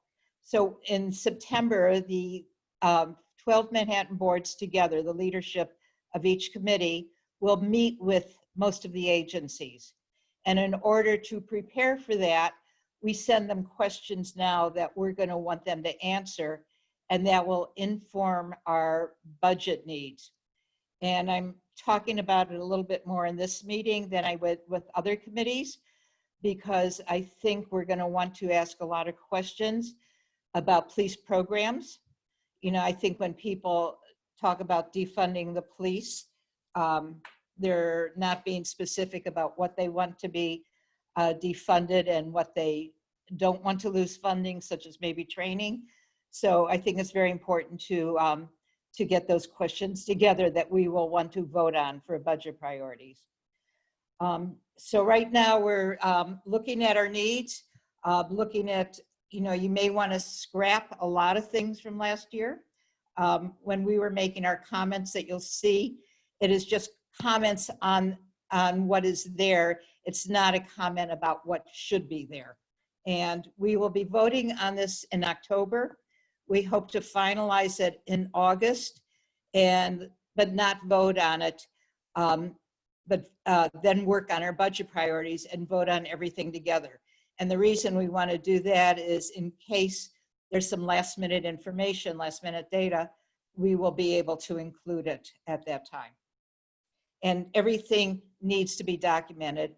Can't make anecdotal statements, which often may seem true, but if they're not documented, they don't have weight and may in fact not be true. So I don't know, does that make sense?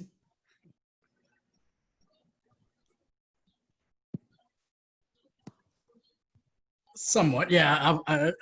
Any questions from the committee? I think, yeah, a number of people have been through this before.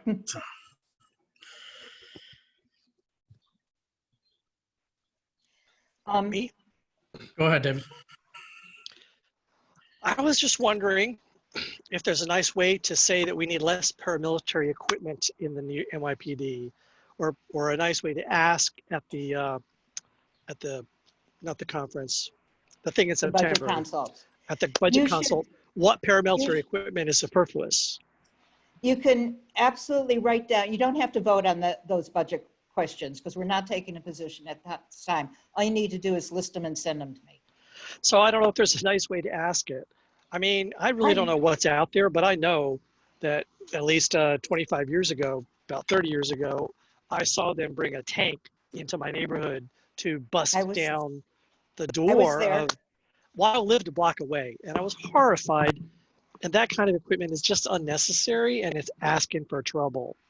So we can do that in our budget priorities. I want to encourage people to look at our district needs statement, which is not a policy statement, but looking, you know, focusing on unmet needs. I know a lot of military surplus also is given to police departments sort of at a discount by the federal government, and that should probably end as well. And I don't know how much we partake of it. So again, I don't know how that would fit into a district needs statement. I think we can put that into the budget priorities on what is being spent on that. Okay, it might be good if I came up with the name of a program for this, for the federal I thing. don't, you know what, you really don't have to be that, okay. That you can absolutely write those questions. And one of the things, you know, everyone will know what that means. I would like to suggest, if no one else is going to, things to consider for the district needs statement. I think we absolutely need to still have in problems about lack of planning around Essex Crossing. I think another huge issue is that we now and will continue to live in a world where delivery vehicles, including delivery cargo vehicles, are a big part of what's on the street, and there's no plan for them. I think we need to kind of talk about a plan for, you know, how deliveries are made. Susan, if would something like open streets be something we would consider putting on our district needs statement now, considering what we've been through over the past couple of months? What do you mean by open? Do you mean in for distance, for social distancing? Yeah, something along those lines, like, This or no. is for July 2021. I don't expect that we're going to be if we're still social distancing, then there's a real problem. There's a bigger problem. Michelle, go ahead. It's very difficult to do something that far in advance. Okay. I can't believe I'm saying this, but I feel like the bus management one needs to be updated because we have not been really getting any applications anymore. And I feel like, Susan, you said that the office has also gotten many fewer complaints about this. I feel like this needs to be updated, that section. I agree with you. It needs to be updated, but and I don't know how, but things to consider. There are no complaints in the 7th precinct. You told me you were going to give me one, but you never did.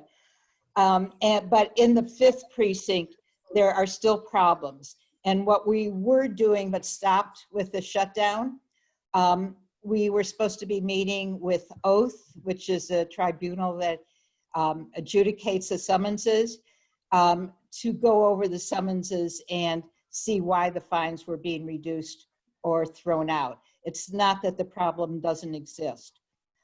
So we still need to deal with the problem, but we're going from a different angle. But you're right, it should absolutely be updated. I think it should be updated to, well, no, we kind of have to figure out how to talk about that. David, do you have your hand raised? Yeah, there was an uptake in applications and then it fell back, and it did fall back before this whole, the pause lockdown situation. I don't think we should, I think we should try to think back before the pause for some things. For instance, congestion below Grand. I assume that got better, but I also assume it's temporary.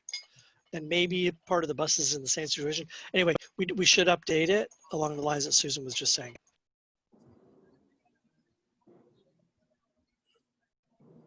Lee, did you have your hand up? I'm sorry, or did I see something else? No, not regarding. Okay. That's old.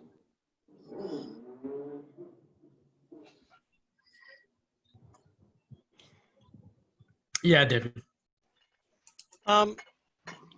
You guys, you've already heard me say this, Paul, earlier today, and you guys can tell me that I'm just being pie in the sky and that it's not productive. But it did occur to me today that the city's paying nearly $250,000 a year in payouts on police misconduct cases, $250 million, which is, it's about 2.5%, I think, or 2%.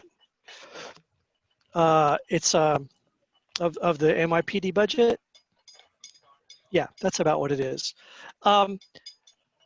Maybe, or maybe 4%. In any case, maybe what should happen is we could ask, is there a possibility of taking $250 million out of the salary pool for street officers and putting it into a bonus pool? And it would pay out to the officers to the extent that there was not $250 million of police misconduct payouts coming out of the general fund.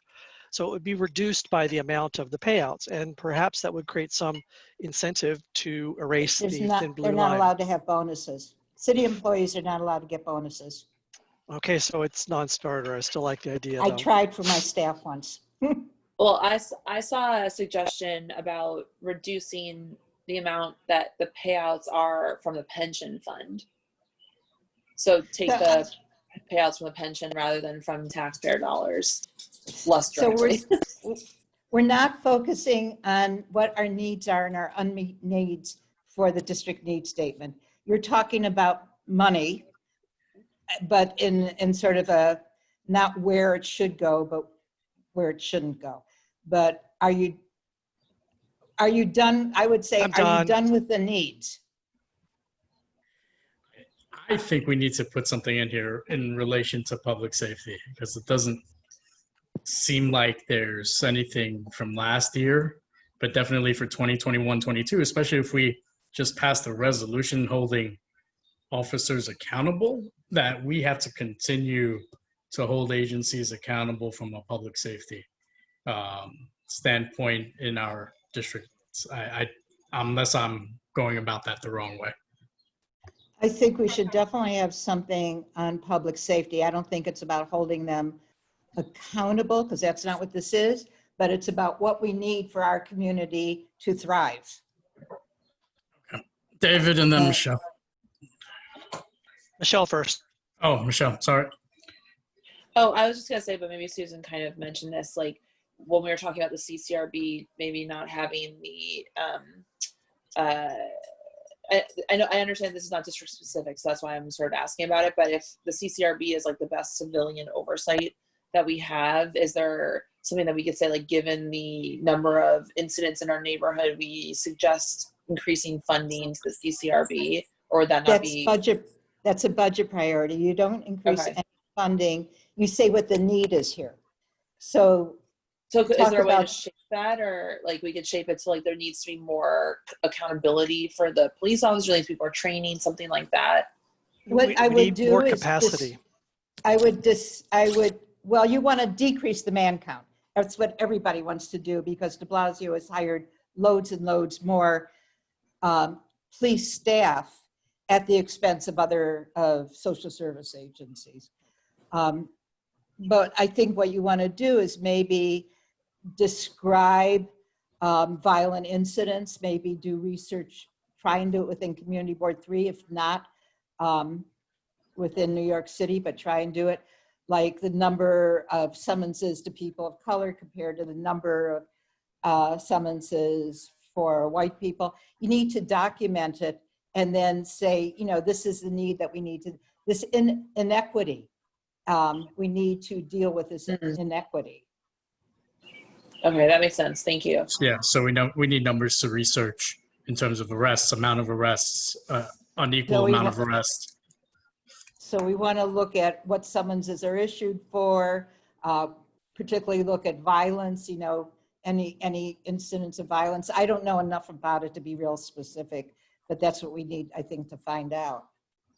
But I think what you want to do is document the inequity and then talk about, you know, actions or programs to deal with that inequity. Would it be training? Okay.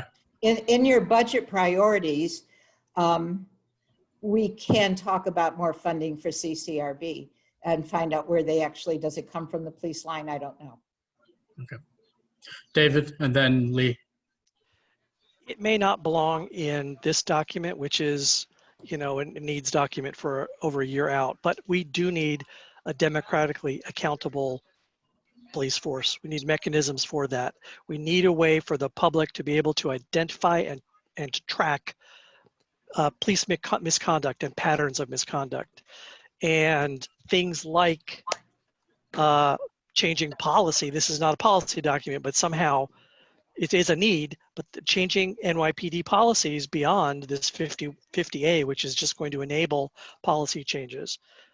The mayor has committed to releasing. I don't know if he will, but he said the minute that he said the minute that's repealed, he has committed on TV to releasing documents. So we'll see. We'll see. Yeah, very soon. he is so lily-livered. I will just put it out there, and hopefully he has some substance. The other thing, though, is things like, you know, more capacity for CCRB, more. You know, why are they strictly advisory? There should be some democratic override. It's a need, is all I'm saying. It's a need. Maybe it doesn't belong in this document and it belongs in what we do next month. You can absolutely put, it's an agenda item. Lee, you have your hand up.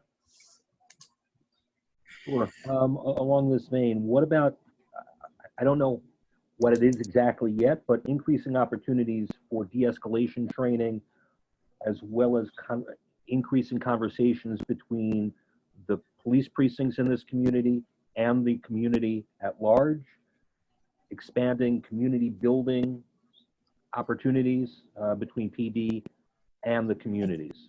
I think you're talking policy again. What is the need?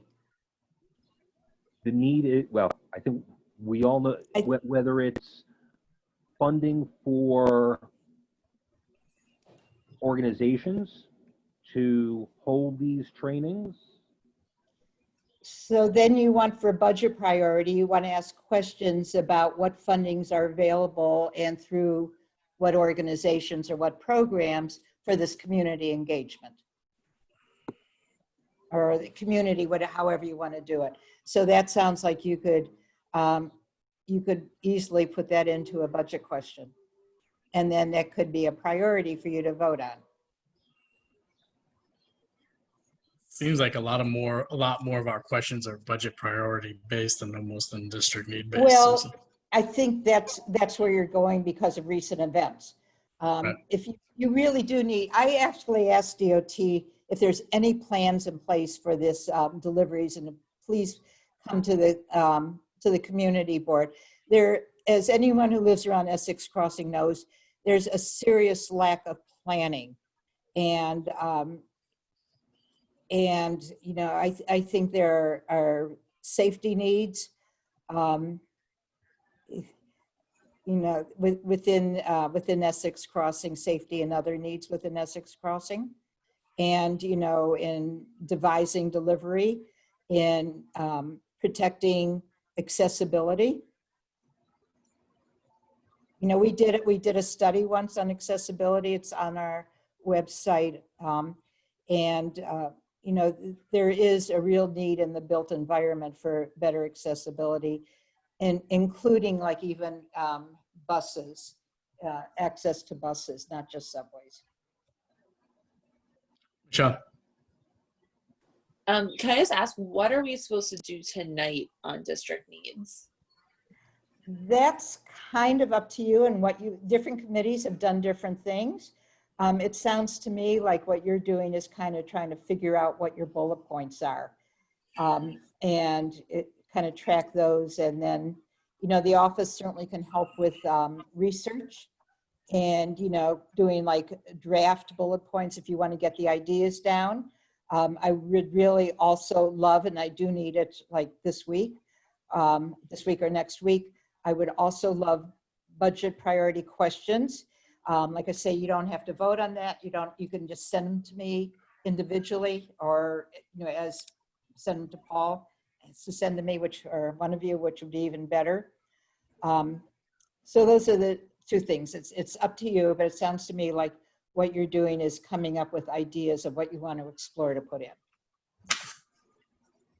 Yes, David. So then what is what I think Michelle may want to know is what's the time frame? Like, we're supposed to be producing this final version by next month, the month after?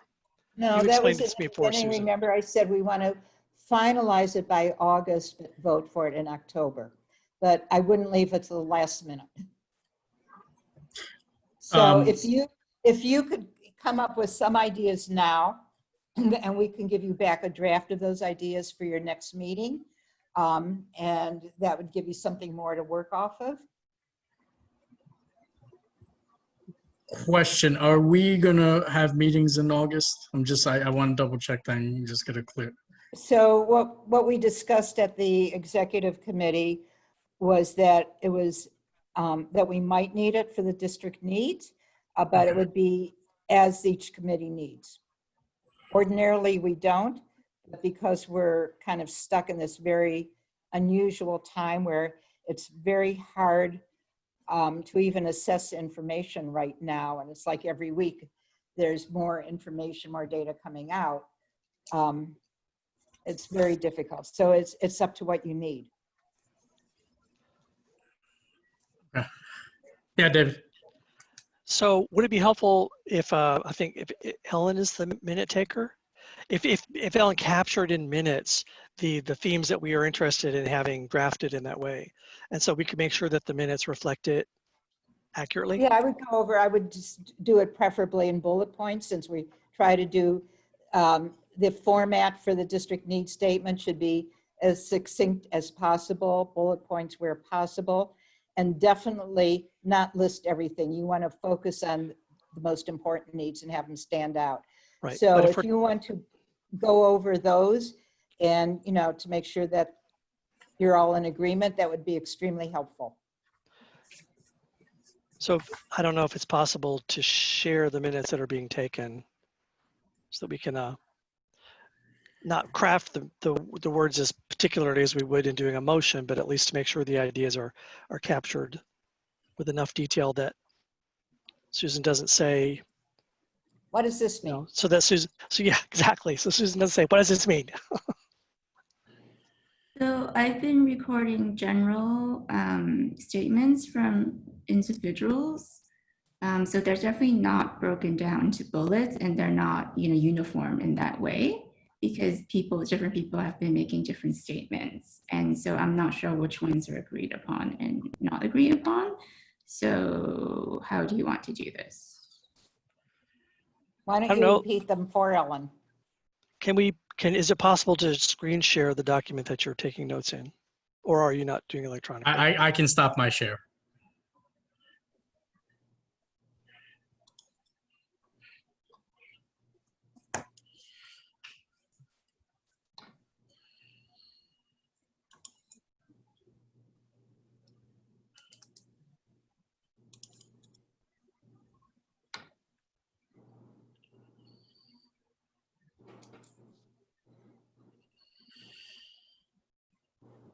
Okay.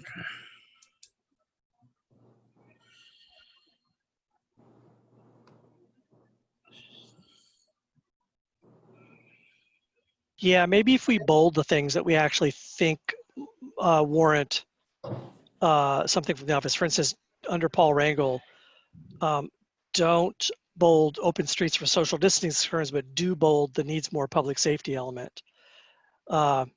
Right? Because we talked it through, Paul did talk about social distancing concern, but we talked about how maybe that won't be relevant in a couple of years. So I can Kind of bold it thing? now just to highlight, Right. and I can put it in bullet or question form for Susan in this after. Is that going to be helpful, Susan? I think that this will be, yeah. And what I had said?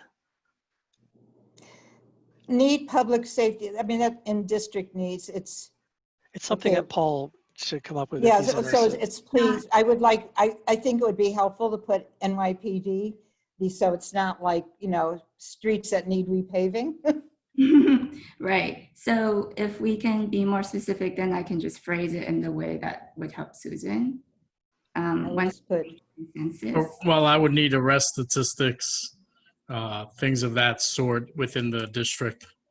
Those are the things that, you know, just so we can map out what are the need of, what's the need for public safety and how we need to change it up. Like, what are the NYPD statistics on arrests, based on the district, based on nationality, ethnicity, well, a lot of those things.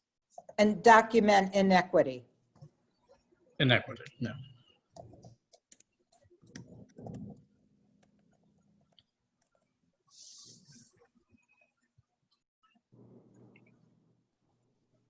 Oh, I see we have two people still here from the public. Oh, one is from the CCRB. Maybe there's few enough that Paul. Maybe they can tell us if they have money an for idea. CCRB comes from the police budget.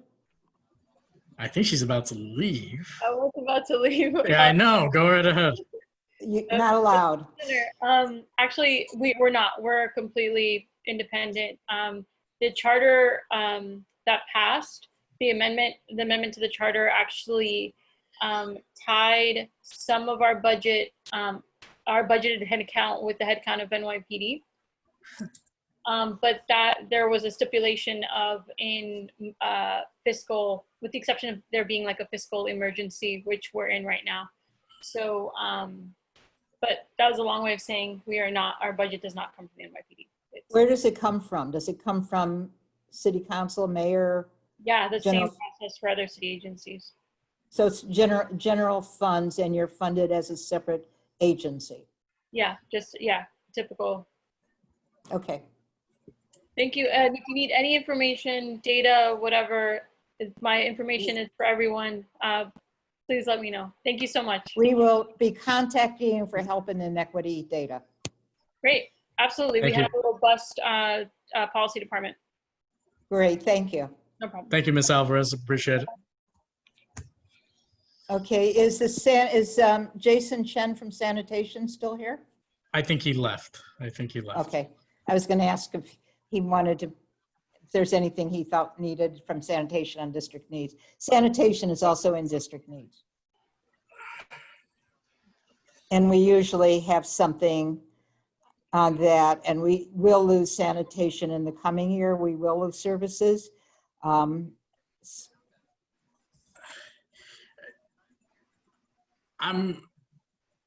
Maybe I'm confused. Do we still need to put rodents in this district needs statement? Is that something that still needs to stay in? We need to check and find out how many complaints there are, and there is a department in Department of Health that does what they call indexing. They count the rodent signs in every community board every year. So if we could include in the minutes that the office should contact and see the status of rodent findings. I can tell you that there are still rodents since I run a community garden where we have a single burrow. We used to have 7. Maybe it's gotten a little better. The problem will never go away and they need to stay on top of it. It has changed in the last 3 months. It coincided with when the rats basically doubled their numbers, and they haven't been able to because there's not a lot of people eating pizza at midnight. And the restaurants aren't leaving leftover food out. And the school across the street is also not feeding kids in a cafeteria. So what we did for SLA is we did March to March statistics so that we could get a good picture. Yeah. And I think that actually coincides with their indexing. So I'll see where they are.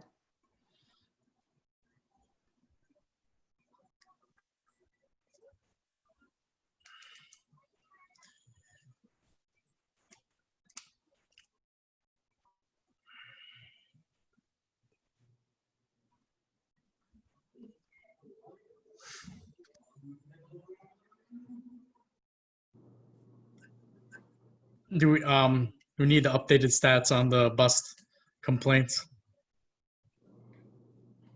Yeah. Yeah. All statistics will have to be updated. Okay.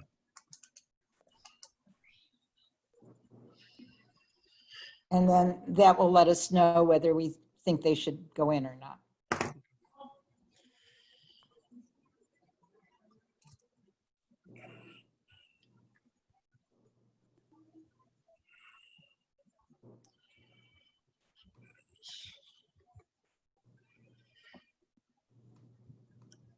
Anything else you want to add? Susan, my question is, could we potentially get DOT here for July to ask them about Essex Grand and whether we should put this in as a district need as well, and maybe ask them about open streets and how it's going as potentially? You can add. We can absolutely have them come, give them specific questions. I think you need more specific questions than that. As far as Essex Grand, there's nothing they can update us since the last update because things pretty much shut down for the pandemic. And we kind of have to let things start up again to get bad again. As far as the open streets, I mean, basically they would just tell us how many more streets they added. I know right now the push is for the outer boroughs. Okay. I did ask them if they could come speak to the committee about planning for deliveries and that sort of thing. But if you have specific questions you want them to answer, absolutely they can come. If I could just jump back to the last agenda item, when people asked if the police had been invited, police are never, no one is ever legally allowed to talk about an ongoing investigation. So it's kind of meaningless to ask the police to come and talk about something they're not allowed to talk about. Understood. Copy. Michelle, did you want to say something? I thought you looked like you wanted to say something. Oh, I was just going to say about transportation. Ellen and I went to CB2's transportation committee this month, and Jennifer was on it, and she wasn't able to give any update about the dining proposal that the mayor has promised to submit at some point. So I was just thinking if that's something specific that they could potentially talk about at the July meeting. I mean, I'd hope that there'd be more by then, but at least just to give us an update on like what that portion of the plan is beyond just which streets, like what's the actual parameters for it. Well, it'll probably be so I want you to know I work on that stuff every day. Every day I know, what's going on. I'm working with East Village Independent Merchants and the bids. And I expect the guidelines will be out by then. I think City Council will probably make the guidelines. And I think so far those economic development has also, it's a very cross thing. So I don't know if you want to talk about somehow, since you're on Zoom, people might be able to have a joint agenda item with better success than when they try and do it physically. But it's likely to be a very short, easy update that's going to be public before then.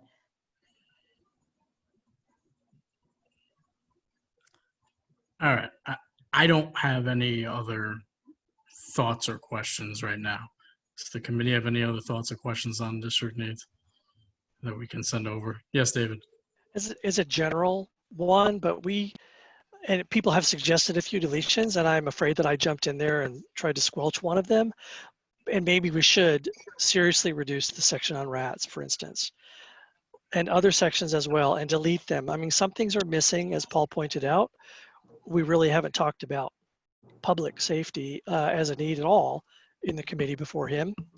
And some of the stuff is just old and we can delete it. So we should all probably read it and look for those. So I would those ideas suggest next month. I think it's a mistake for anything to say, this doesn't seem to be a problem anymore, let's delete it, because you may not necessarily be aware.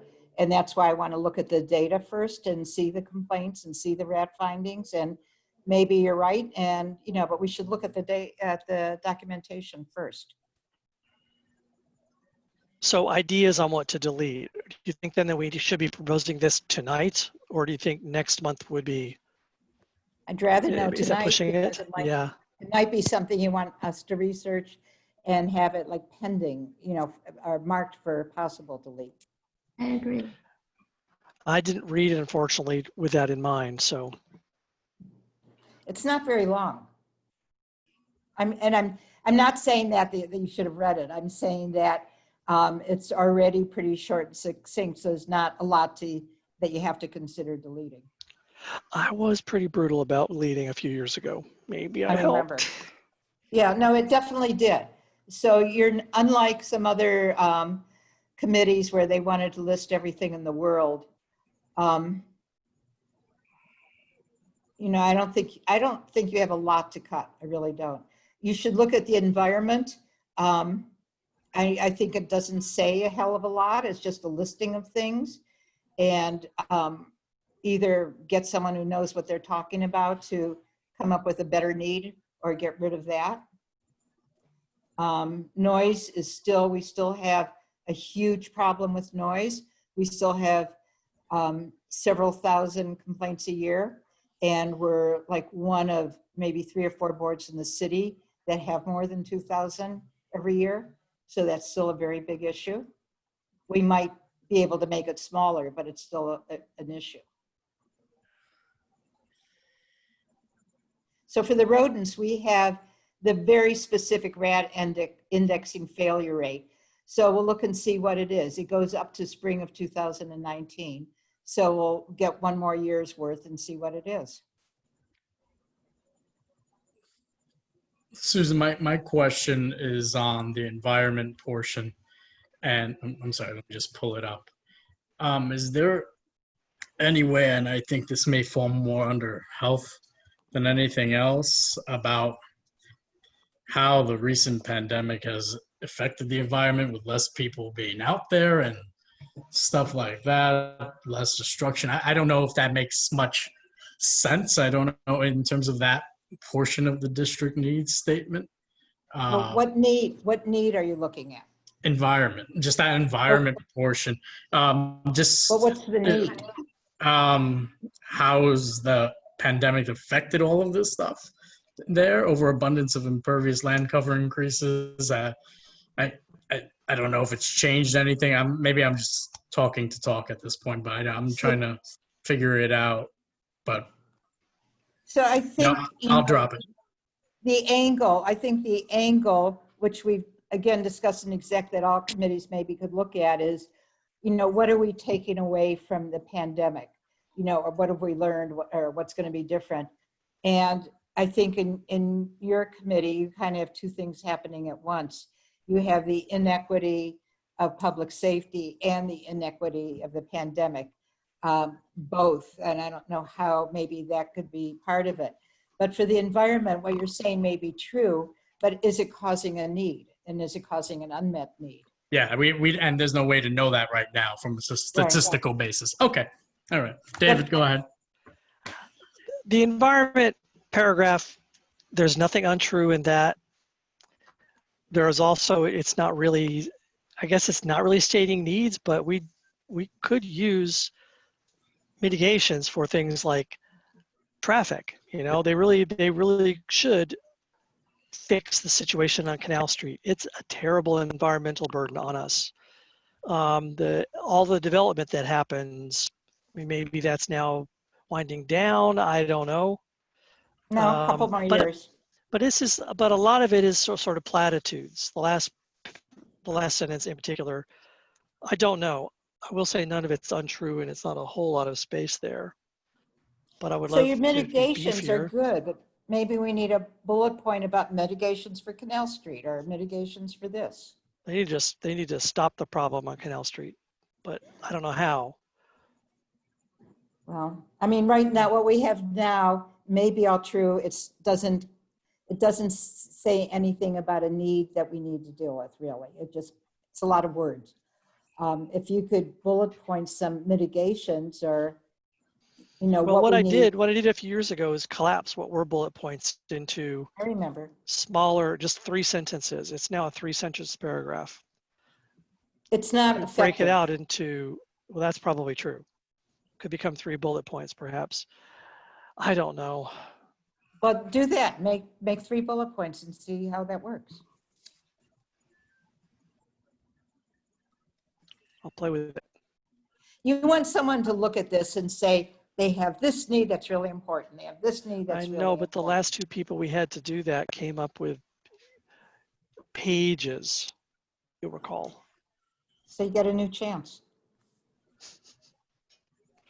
Okay. Well, what about under environment, the river, the East Coast resiliency? We will be losing the park. Is that anything that should go in here, or does that go under parks, district needs? It always has been under waterfront, and we're also talking again about a year from now. So a great deal of that construction has been gone. And the community board, you're saying we're losing it, we're reconstructing it. But resiliency is a very important part of the district need. It's just always in waterfront.